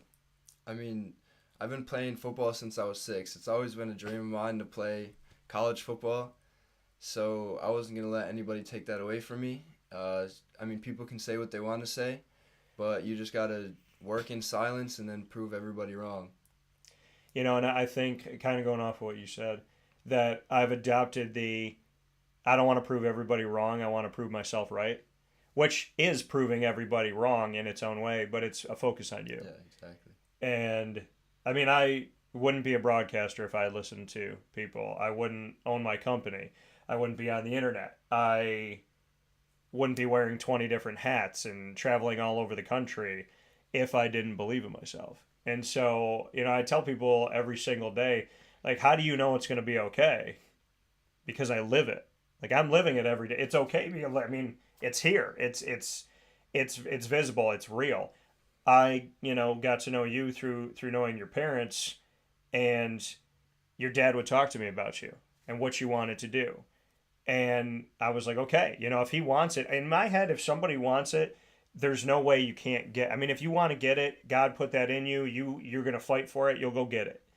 And so when he said it, I was like, all right, well, if he wants it, then I want him to have it. I didn't have a doubt in my mind that you could do it. But to see this moment come to fruition, and I don't know, I have a lot of emotions toward it because I got to know you and I got to know your family. So when people win that you appreciate, when people succeed that you respect and that you have love for, it's different. You know, I mean, your mom and dad sent me in the mail an RSVP to your graduation party. And I said to your dad when I met with him last week, I was like, just so you know, whatever I had on my schedule or didn't have, I'm coming to the party. And it means the world to me because I can't believe it was a few years ago, but you're doing it. I mean, you're doing the things that you set out to do. And I mean, I hope you know that there's a lot of people that are proud of you, me included. Appreciate that. I mean, the next chapter starts now, but I mean, the job's definitely not done. It's definitely not done. And Utica University, why? You know, I mean, I've been to a few places, but I mean, Utica just stood out to me. You know, the coaches really made an impact on me. Yeah. And I feel like that's just where I belong. What did they do? Why did they make? I know we tagged them, you know, with you being on the show today, and I know that, you know, when you made the decision, you made it a point to tag your high school coaches and your coaches that are going to be at Utica University. So you want them to see, like, hey, I really appreciate that.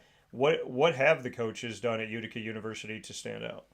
I mean, they're just very personable. I mean, they kept telling me each time I was coming back, just to come back again. You know, after my official visit, there was a hockey game. We all went to the hockey game. We had some great talks. And a couple days later, you know, they were telling me to come back up. They had another official visit for, like, another group of kids, but they wanted me to come back up for the basketball game because they wanted me to see all that and the environment for the basketball game. And it was just really fun, and it felt good that they keep wanting me to come back. You know, we see, you know, NCAA Division III, and I have so much love for this because I went to a D3 school. You know, I went to Marywood University, 5'8", I can shoot, I hated to run, and I got recruited to play at Marywood for basketball. And I remember, you know, dreaming growing up, like, I got to go Division I got to play at Syracuse, I got to be at the Dome. And now I look back on it and I'm like, God, I love that call that I got from Marywood. And I was coming off of a coach in high school that I was just not a fan of. A lot of us weren't. And so I was bitter. And I said, I don't know. And he's like, well, just come and work out with us. You know, just come and kind of like see what we do.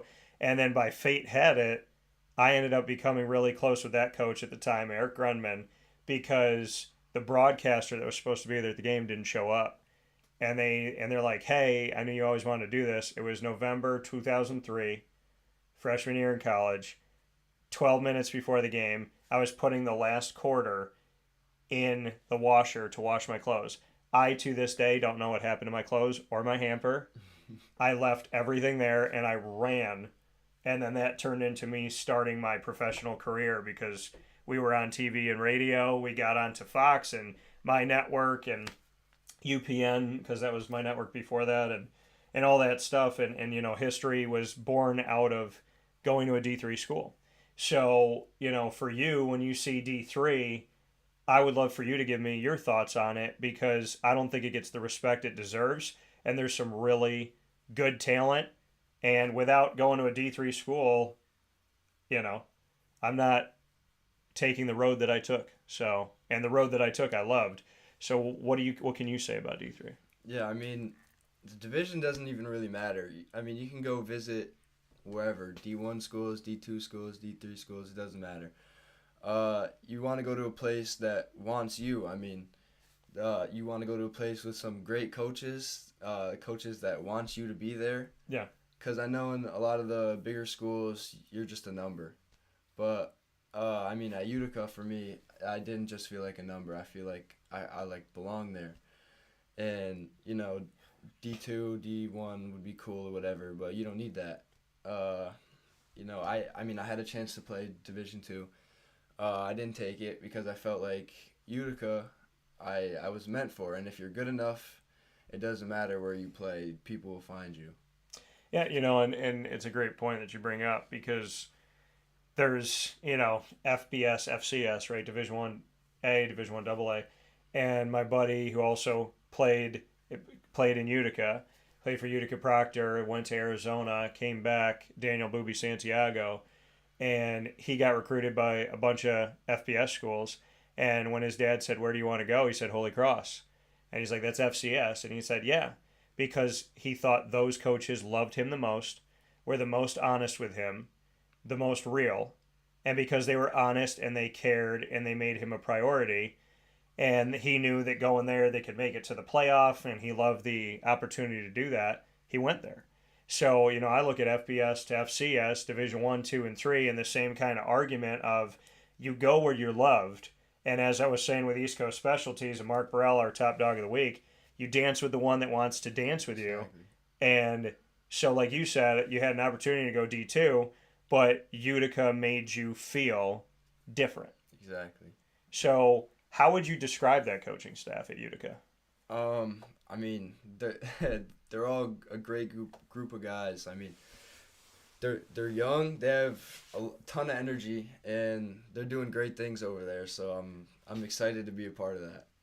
Now, the Empire 8 is no slouch, and we talk about divisions, right? And divisions not mattering.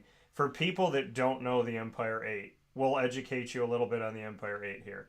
There are so many good teams in the Empire 8. The Empire 8's one of those conferences in Division 3 that gets a lot of respect.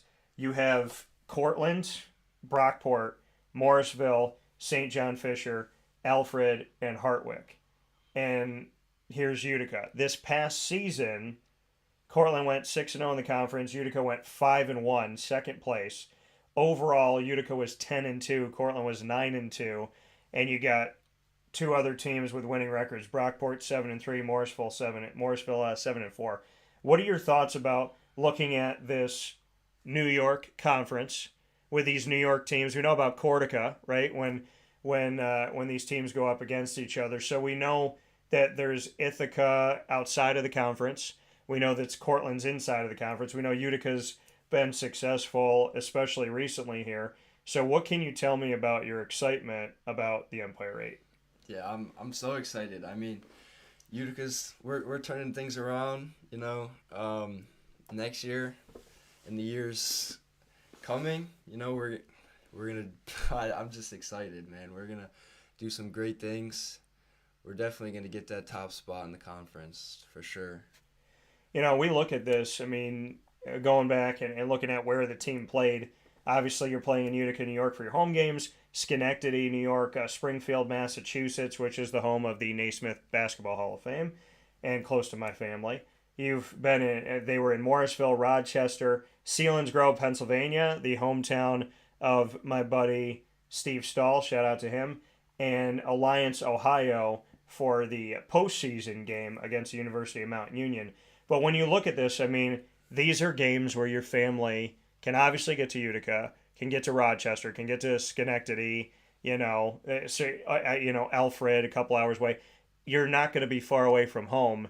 And so your CBA family, your friends, your parents, your sister, how much did that mean to you? How much weight did that have that, these can essentially feel like home games for you because you grew up in upstate New York? Yeah, it's definitely cool to be close to home. I mean, I'm only around 50 minutes away, so a lot of friends and family will definitely be at some games. You'll definitely be hearing them for sure. So what is it about, like you said, you always wanted to do this. You wanted to go out and you wanted to play college football. You've been playing since you were 6. What is it about the sport that you love so much? I mean, just, I guess, having your team, and being really close to your team and having that chemistry, it definitely means a lot to me, and the hard work that comes with it. We got some messages that came in here. I also cover Union Endicott closely. Union Endicott Tigers quarterback Max Sementelli is heading to Utica University with you in your class. Do you know Max? I don't. I might have to hit him up though. So Max Sementelli coming from UE, and then the other question the other statement we got here is the important question is, how much do you love chicken riggies, tomato pie, and Utica greens? Chicken Riggies. You can never go wrong. Yeah. Those are definitely really good. Tomato pie, I'm definitely a fan of, and Utica greens I actually haven't had yet. There's a lot of places that do them wrong. So if you're gonna have Utica greens, there's, we gotta make sure that you get the right Utica greens. Definitely. But yeah, I mean, you're gonna be in Utica, New York, which is like, home of the Goombas. You know what I mean? It's a big Italian area. What do you like? I mean, like you said, you can't go wrong with chicken riggies, but being a card carrying Italian and Hispanic, I know that Utica is like, when it's not just Italian food, it's authentic. Like, if you don't know chicken riggies, if you don't know Utica, you don't know Utica greens. I mean, there's certain things that people in the country, people in Pennsylvania, people that are in like surrounding and neighboring states don't know about certain Italian dishes if they've never been to upstate New York. So how spoiled are you with that, especially football wise, because when you need to get those right carbs, they tell you to have pasta, right? So Yeah. You're kind of in the right place for that. I know, definitely. I'm excited. I love food. I'm a big food guy. Okay. So I'm definitely going to be very happy there's a lot of places to eat. What's your favorite food? That's tough. That's definitely tough. I'm gonna have to go. Your dad's leaning in, going like, "Say something from Mom." Yeah. No, I'm gonna have to go with definitely a Chipotle burrito. You got to get that double steak and the double tortilla wrap. I don't know. I'm a big Chipotle guy. There's nothing wrong with Chipotle, but as a card carrying Hispanic, there's so much. There's better eats for you. We got to bring you down south. Is what we need to do. We need to get you down south. You've been to Mexico. Yeah. Did you have food down there? It was just resort food. It wasn't much Mexican, but okay. All right. So you stayed on the resort. Yeah. Okay. For the most part. All right. Well, we need to fix that for you. I made like shrimp tacos a couple nights ago. Yeah. We need to get you set. What's your favorite Ma and Pa's / Spud Shack food? If you chose one thing from Ma and Pa's and one thing from Spud Shack. One thing from Ma and Pa's.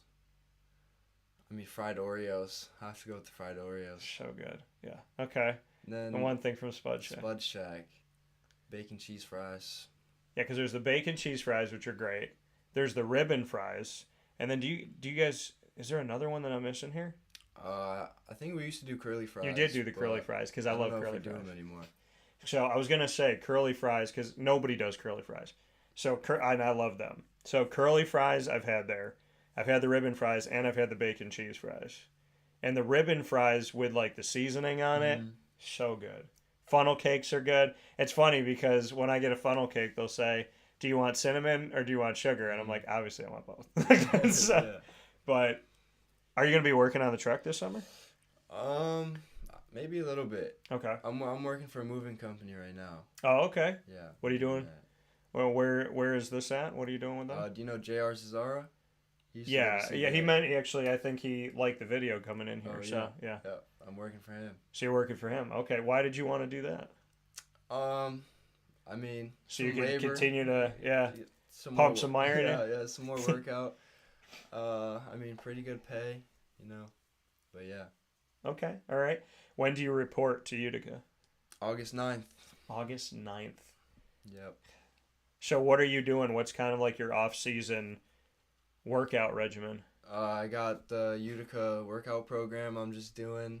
Okay. I got a home gym. I got everything I need in there. So, coming back from work, basically hitting my second workout after the moving company.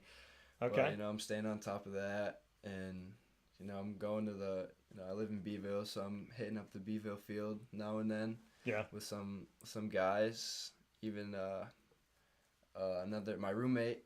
My roommate, he's I used to play Pop Warner with him at Beeville. Okay.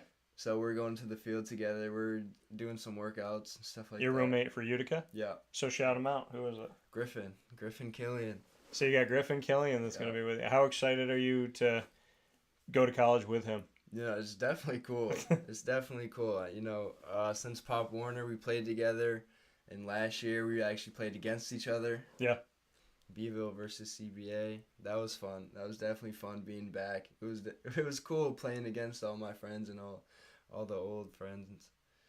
It was cool. So Griffin, Killian, I mean, he's coming with you. So essentially, you're doing something new, but you're doing it with somebody you know, which is a kind of like, I mean, you're not going too far away from home, like you said, under an hour, but going with someone that you have a good relationship with, it helps the transition, I would imagine, to be easier. Yeah.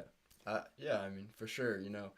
You're not going around meeting people alone. You could go around meeting people with someone which makes it a little bit easier, but yeah.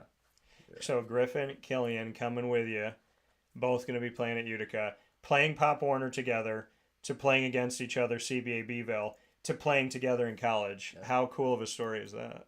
It's definitely cool, It's a different, there's not many words to describe it. We've been together since we were, 6 years old, playing football together, and we haven't been that close since I left from Beeville, but now we're getting back at it, and we're gonna do some great things. We're both coming in as wide receivers. It'll be fun competing with each other. And you talked about, you left Beeville to come over to CBA. How difficult was that? It was definitely pretty difficult for me. I had all my friends at Beeville. Yeah. And just coming to CBA, I only knew of one person, or actually two people, John Massaro. He was the one who his dad was talking to my dad about going to CBA. So we took the test and we ended up actually going. So it was John I knew, and then Jordan Ray I knew. Yeah. But that was it. And so, and Jordan, he was your quarterback. Yeah. So what can you say? Jordan's been on the show. I've spent some time with Jordan. What can you say about Jordan Ray? I love him, man. That's my guy, for sure. I can't believe he already left for college already. He's down at Albany playing. He's going to be doing great things. I not many words for him except that's my brother. To be a wide receiver, you rely on your quarterback. Obviously, you can't do anything without them getting the ball out, right timing, right position, right place. So how has he made you better? No doubt in my mind, he's 100% made me better. There's not many players like Jordan. He could do everything. He's always putting that ball in the right spot. And me and him, we got some chemistry. So if things don't go exactly how it is, we'll do like a little audible. He'll point up the field or something, and we're just not always on the same page. I feel like he knows where I'm gonna be at, and I'm always gonna trust him to make the throw. And it comes down to chemistry.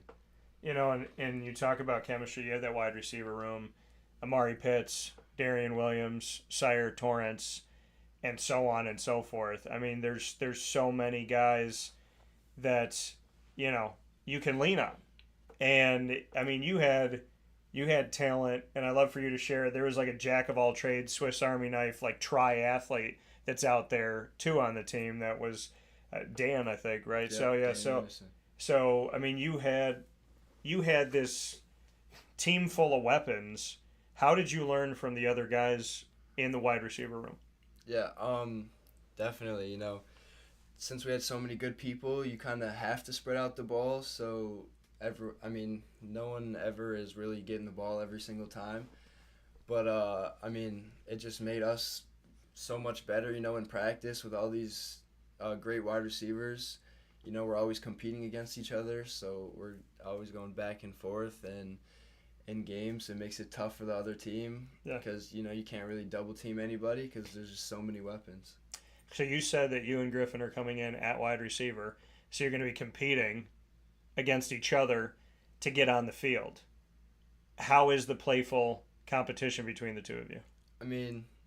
How it always should be is when it's on the field you got to compete, but once practice is over, you gotta drop the football beef, and at the end of the day, you're competing for a job, That coming from James Bell the Sixth here on Wake Up Call with Dan Tortora in our community spotlight, as we have had for many, many years here with student athletes all throughout Central and Upstate New York and the state of New York.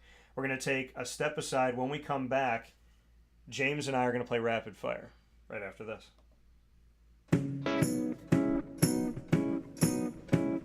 In these unique times, there are those in our community that give us a sense of normalcy and positivity. Pizza Man on 50 Oswego Street in Baldwinsville has been here for you for over 35 years and is here now. Call 315-638-1234 or order online at pizzamanbeville.com to bring those familiar tastes into your home. And remember to come see our monthly on-site broadcasts centered around the community and our Baldwinsville Bees. Pizza Man in Baldwinsville. Any way you slice it, they are always here for you.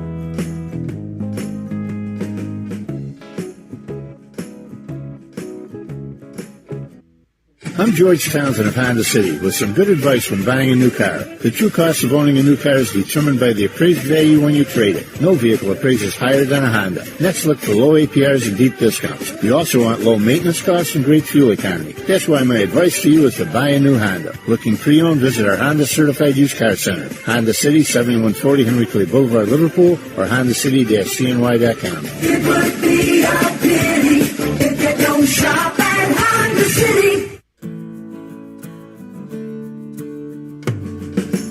Our corporate purpose at Chick-fil-A is to glorify God by being faithful stewards of all that's entrusted to us and to positively influence all those who come in contact with Chick-fil-A. And what became increasingly clear from our success in Cicero is that people love Chick-fil-A. And also, I think we recognized that, we had a great opportunity to grow the brand and grow our platform. I felt incredibly grateful when I was selected to be a Chick-fil-A operator. I think what it's meant for me, what I've come to realize on a very deep level is that this is a calling for me. It's not a career. It's not a job. The Lord called me to be a Chick-fil-A operator and to use these restaurants to glorify Him and to positively influence other people. I'm blessed. I'm very blessed. Head to Chick-fil-A Clay on 3974 State Route 31 in Liverpool, New York.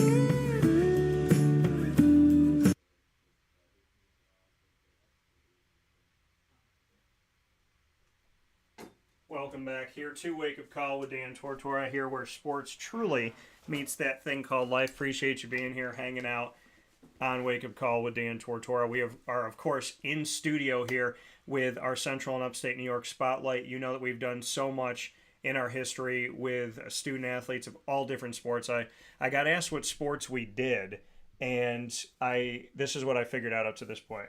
We've done crew, bowling, tennis, hockey, soccer, volleyball, baseball, softball, field hockey, basketball, football, lacrosse.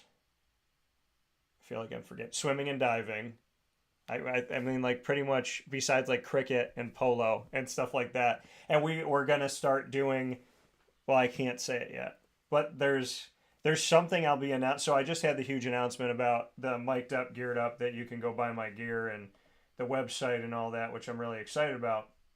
Well, on July 1st, and I'm telling them while I'm telling you, on July 1st, I have another special announcement. So we just did a special announcement on June 21st that you could buy gear for all of our shows and my company logo as a whole. Really nice stuff, Nike stuff, just great looking apparel. And July 1st, I have more news coming. And I'm really excited about it. So it's going to be cool. We're looking forward to it. Stay tuned. So definitely stay tuned. So here inside of MonPazPopcorn.com is what's popping. We're finishing off the show with James Bell VI, going to Utica University, the Pioneers. I told him off the air that I like this logo here, and I'm always a fan of the orange. So to the Utica Pioneers, to the coaching staff, I need some stuff so I can start rocking it. So we're going to play rapid fire. We've never done this before. So it was funny. We went on our fast break and we walked out of the studio for a second, and James looked at me and said, "What's rapid fire?" So you're going to ask the first question. We're going to go back and forth. So you go, I go. So right. Anything in the world. Go ahead. Man. All right. Where do you want to go? Travel. That I haven't. You had to pick one place. That I haven't been. Okay. Well, typically when I get asked this question, I always say Italy and Spain. to go see my family. But I would probably also say Hawaii at this point. And I finally have been to Mexico. I went to Cozumel and I went swimming with the dolphins, which was cool. So I've been to Mexico now. I've been to the Bahamas, which was nice because I went to Castaway Cay. So yeah, I mean, I probably, even more so than Hawaii, I'd want to just to go to some island that like not a lot of people go to. And it's funny because there's the island Tortola, and somebody asked me if I owned it, and I said no. And they said, well, it's almost your last name, close enough. And I was like, well, if that was the case, if like you could just be close enough, then, I mean, that's like the weirdest thing to say to someone. Do you own Tortola? No. Well, it's kind of like your last name. Okay. I don't own it. It'd be nice if I owned an island, but yeah, I mean, I'd probably want to go off to some island that's really, really nice, but also like kind of away from everything. Cool. I'd like to do that. All right, James. If you could describe yourself as a milkshake, what flavor would you be and why? Man. I've never asked that question before. Just came to my mind. That's tough. I don't know. Maybe chocolate peanut butter, I guess. Okay. Chocolate peanut butter. Why chocolate peanut butter? To be honest, I don't even know. It's just my favorite. Okay. I'm with it because Reese's, I love Reese's. Yeah, me too. So, and the Elvis popcorn that I'm like obsessed with now, the banana flavored popcorn with Reese's peanut butter drizzled on it, which is called the Elvis at Ma and Pa's. I get why Elvis loved banana and peanut butter, and now because of that popcorn flavor, I now eat bananas with peanut butter in my house. So I told your dad, I totally blame your family for my love for peanut butter and banana together now. And I get why Elvis liked it so much. So shout out to that. And yeah, no, that's good. So I understand the Reese's side of it. Go to Ma and Pa's, leave some for me. But okay, so chocolate peanut butter. That's a good choice. I probably could second that. What's your next question? Is there anything like with your broadcasting and stuff like that that you wish you started sooner? I would say not necessarily broadcasting, but I did screenwriting in college because I truly believe that I could make some really good movies, and I want to do The Amazing Spider-Man 3 because I was an extra in The Amazing Spider-Man 2 with Andrew Garfield. And I would love to write his story because I have a really, really, I think, really good idea. It's different than anything we've ever seen with Spider-Man. It's dark. It plays into a lot of the things that I wrote when I wrote my own script to Spider-Man in college. I wrote 88 pages of what I would make as a movie. It's kind of poetic because I wrote 88 pages of what would have been Spider-Man 3 with Tobey Maguire, and now this would be Spider-Man 3 with Andrew Garfield all these years later. And it also is perfect because the writers are on strike right now, and I'm not in the Writers Guild, so I could write. So I was talking to my dad about it, and he goes, well, just write it. Write it, and so you have it, and just see where you could take it. So I definitely would like to do screenwriting. I have sang in public, and I've sang since I was 3, so I would like to maybe do some more of that.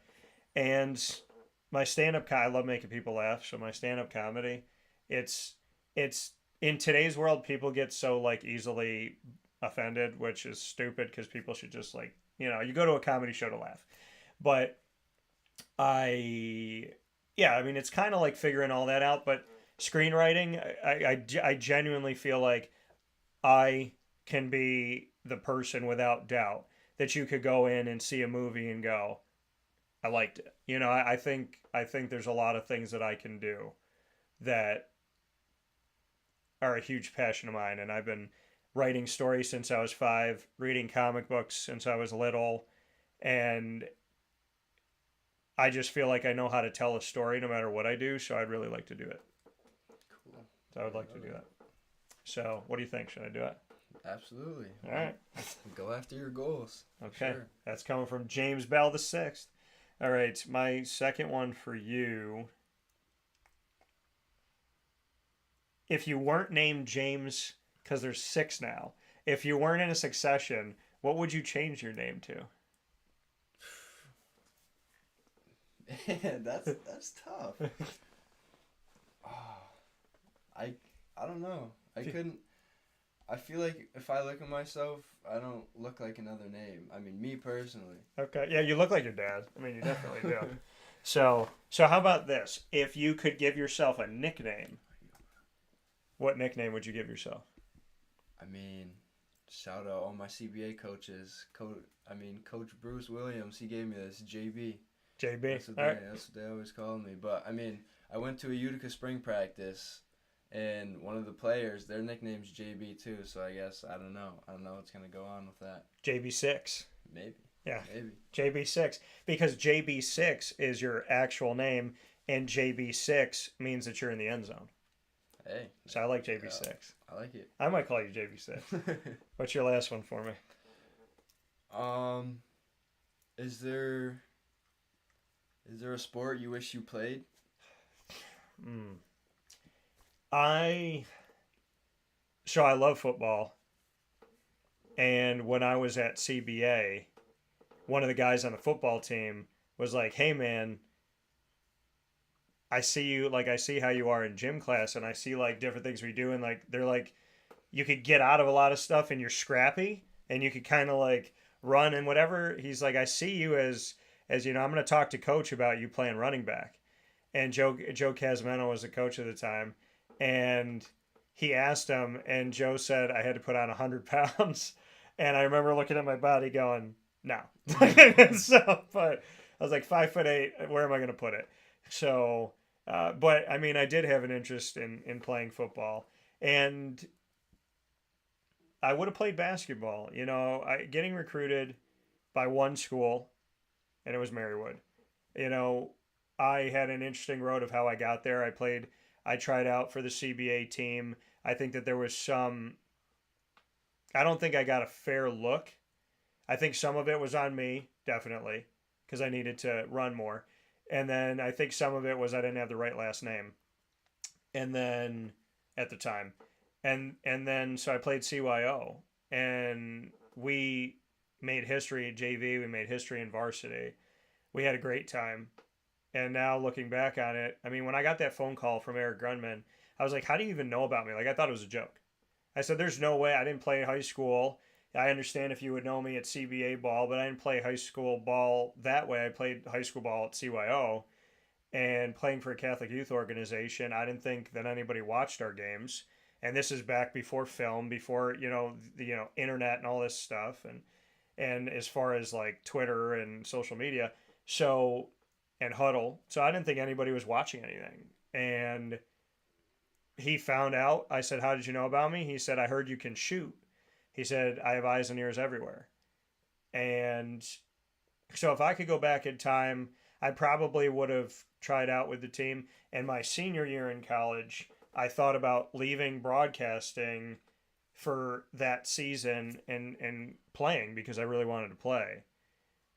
And I just couldn't leave what I built. And so it was a testament to what I was doing as a broadcaster and chasing my dreams that I couldn't leave it.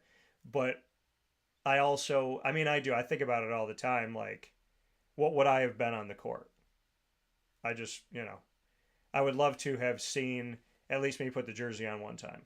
So, because I love it. I mean, to this day, I love it. I just talked to your dad about it last week. I mean, it's one of the places where I could shut my brain off and I don't think about anything. Is when I just go out to a court and I shoot, everything goes away.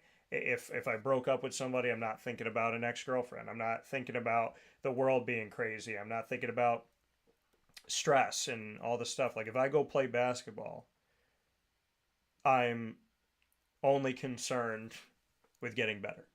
And I don't know, it's a place that kind of like, it's like sweet music to me in a way. Definitely. So I would say basketball. I feel that. Do you feel that with football? Yeah, absolutely. I feel like, putting on your cleats, hitting that field is just like a safe spot. You know, it just takes your mind off everything, whether that be literally anything at all. You strap up the cleats and just get to work, and you know, you just feel way better about yourself. I agree. I definitely agree. So my last question for you, James. If you and I were running for president and vice president in 2024, what would our tagline be? And would you want me to be president, or would you want to be president? What do you mean by tagline? Like, what would our slogan be? Our slogan. Like the thing that people know us for. So what would that be? And which one of us is president? Which one of us is vice president? Man, that's tough. I'm going to have to take president, though. Okay. I'm going to have to take it. Okay. All right. I'm your top advisor, so I'm good with that. Our slogan. That's our slogan. No, man. That's tough. I don't even know.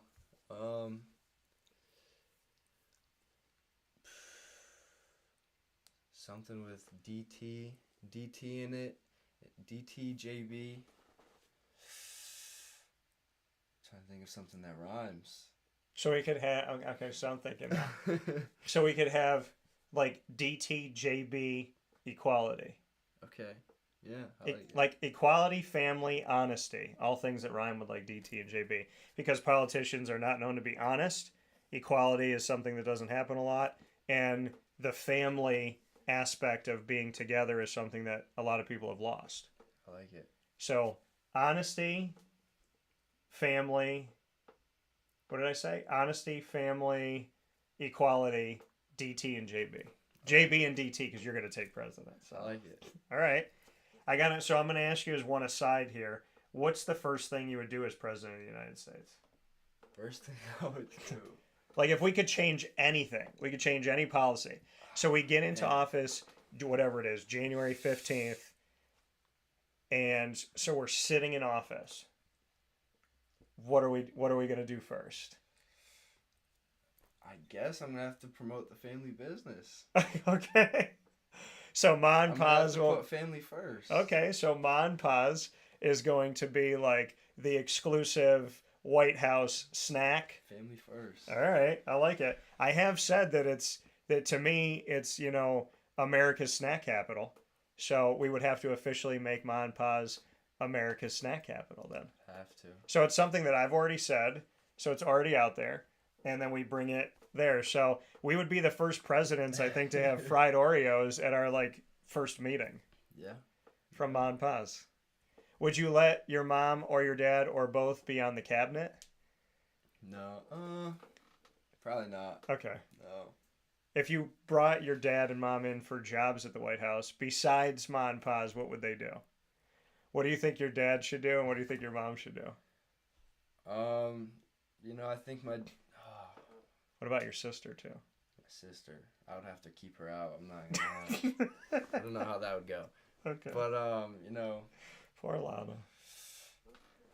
I was thinking about making my mom and dad one of the people, you know, that's bringing me food and stuff, but I can't do that to them. Okay.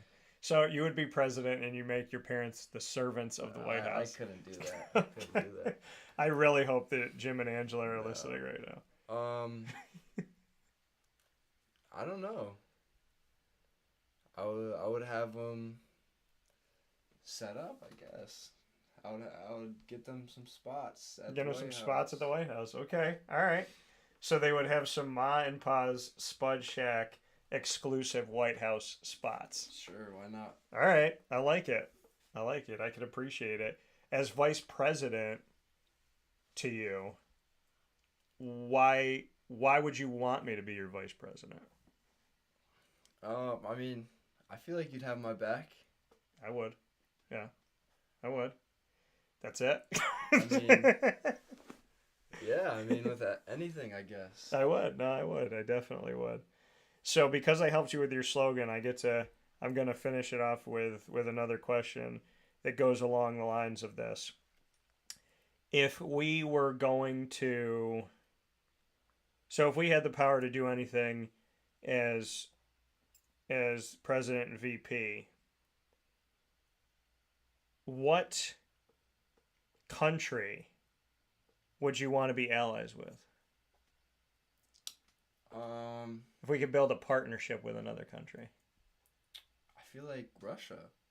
Okay. Because I feel like we got some tension. Yeah, so you beef going. You'd want to squash it. You'd want to squash the beef, and they're pretty big, so. Right, so you'd want to, find an ally in an adversary. And we'll get the gas prices going down. Okay. All right. See, this is what we need, folks. When people saying you don't want to work with Russia, you don't want to work with. Why not? Why not work together and find peace, right? Squash the beef. Squash the beef. Maybe that's our slogan. JB and DT squash the beef. I like it. So with that being said, we appreciate you watching and listening on Wake Up Call with Dan Tortora every Monday through Friday from 9 a.m. to 11 a.m. Eastern Time on YouTube.com, Facebook.com, and YouTube.com, Facebook.com, both /WakeUpCallDT, and on WakeUpCallDT.podbean.com. If you want to make it even easier for yourself, go to WakeUpCallDT.com, where all of these feeds are embedded on our homepage, and you can click on the Facebook logo or the YouTube logo. It'll come straight to the live feed. And on the Podbean as well, you'll see the bar where you can click play Monday through Friday from 9 to 11. Click any one of those, and it'll bring you to our live feed. Once we go live, we jump into the archives. We are everywhere that you're going to podcast. Amazon Music, Audible, iHeartRadio, iTunes and Apple Podcasts, MixLR, Spotify, Stitcher, TuneIn, YouTube, Podbean, Podvine, and we're also on Boomplay and Podchaser. Search Wake Up Call with Dan Tortora, or one word, Wake Up Call DT. We're thanking our incredible partners, as always, Carvel DeWitt, where we have our exclusive Sunday, the DT Dolphin. It connects us even more so to the Lemoyne College Dolphins in our mint chocolate chip, green ice cream, whipped cream, cherry, hot fudge, green and gold sprinkles, and for the first time ever, a chocolate dolphin jumping out of your whipped cream. So make sure you come over to Carvel DeWitt, the only Carvel in the world that has that. 4322 East Genesee Street in DeWitt, New York. And of course, the Wildcat Sports Pub, PB&J's Lunchbox, Chick-fil-A Cicero and Chick-fil-A Clay, K9 Camp Dog Daycare, Ma and Pa's Kettle Corn and Popcorn Factory, 317 at Montgomery Street. The name of the location is the name of the restaurant. Chick-fil-A Watertown, K9 Kampground Dog Boarding, Pizza Man, Great Lakes, Honda City, Avicoli's, and of course, Mother's Cupboard, where we have our exclusive sandwich available 7 days a week. It's my spin on the breakfast sandwich from 6 a.m. to 1:30 p.m. at 3709 James Street in Syracuse, New York. You can go and get the Cuse McMother, which is my signature sandwich, bacon, egg, and cheese inside of 2 pieces of French toast. You can eat it like a sandwich or cut it up and have it with syrup. Also, I know that some people have been changing it up and putting some sausage in there or scrambling their eggs, so you can have it your way as well. I have the bacon, egg, and cheese with the French toast on the outside of this awesome breakfast sandwich, the Cuse McMother, only at Mother's Cupboard. And of course, we are the exclusive partner of your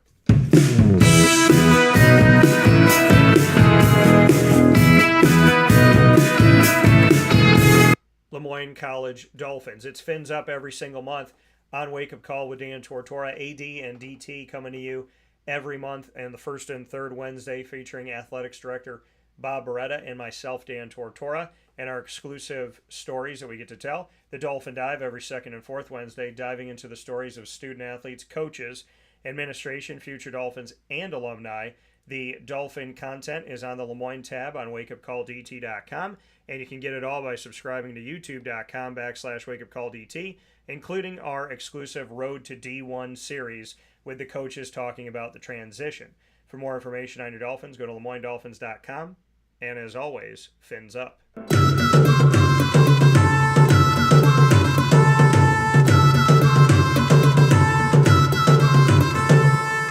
The Bryan and Stratton College Bobcats of Syracuse are exclusive multimedia marketing partners with Wake Up Call with Dan Tortora, bringing you the Bobcat Buzz every single month with student athletes, coaches, and administration.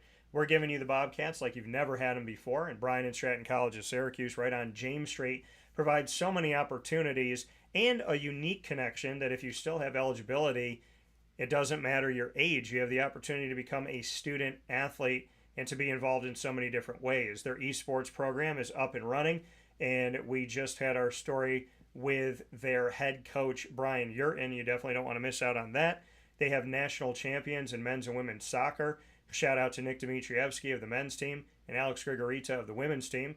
And they've made it to the national games for men's and women's basketball. Shout out to Clay Gagan Sherman and Tay Baker of the men's and women's teams, respectively. And they just finished their inaugural season for baseball with Sean Peak. With so many great stories being told in such a unique way from a school that has such a unique approach.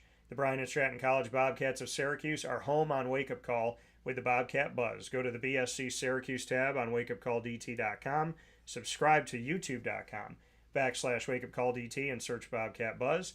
And for more information, go to syracuse.bscbobcats.com. As always, go Bobcats. With that being said, inside of MonPazPopcorn.com is what's poppin'. I want to thank Carvel DeWitt for the annoying moment of the week, Chick-fil-A Cicero and Chick-fil-A Clay for lead, learn, evolve, ad-lib, and deliver. I want to thank Mark Burrell and East Coast Specialties for bringing my gear for my company to life, where you can buy it from anywhere in the world. Find it on our social media. Top Dog of the Week presented by Canine Camp Dog Daycare and Canine Kampground Dog Boarding. And of course, for this guy sitting next to me, James Bell VI, and a shout out to Utica University for making the right decision, to the Pioneers, to CBA Syracuse, and to all of the student athletes in Central and Upstate New York and in New York in general. You have a home, you have a place, and you will always have a spotlight here on Wake Up Call and with Dan Tortora Broadcast Media, where we never stop caring about you and your families.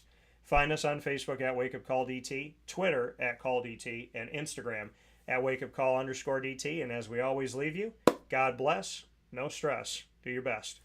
Appreciate you, James. Appreciate you. We'll talk with you all soon. Fear the Moose 23. Let's get it. I love it. So I was going to give you the final word, but I love it. Fear the Moose, the hashtag for Utica and the Pioneers.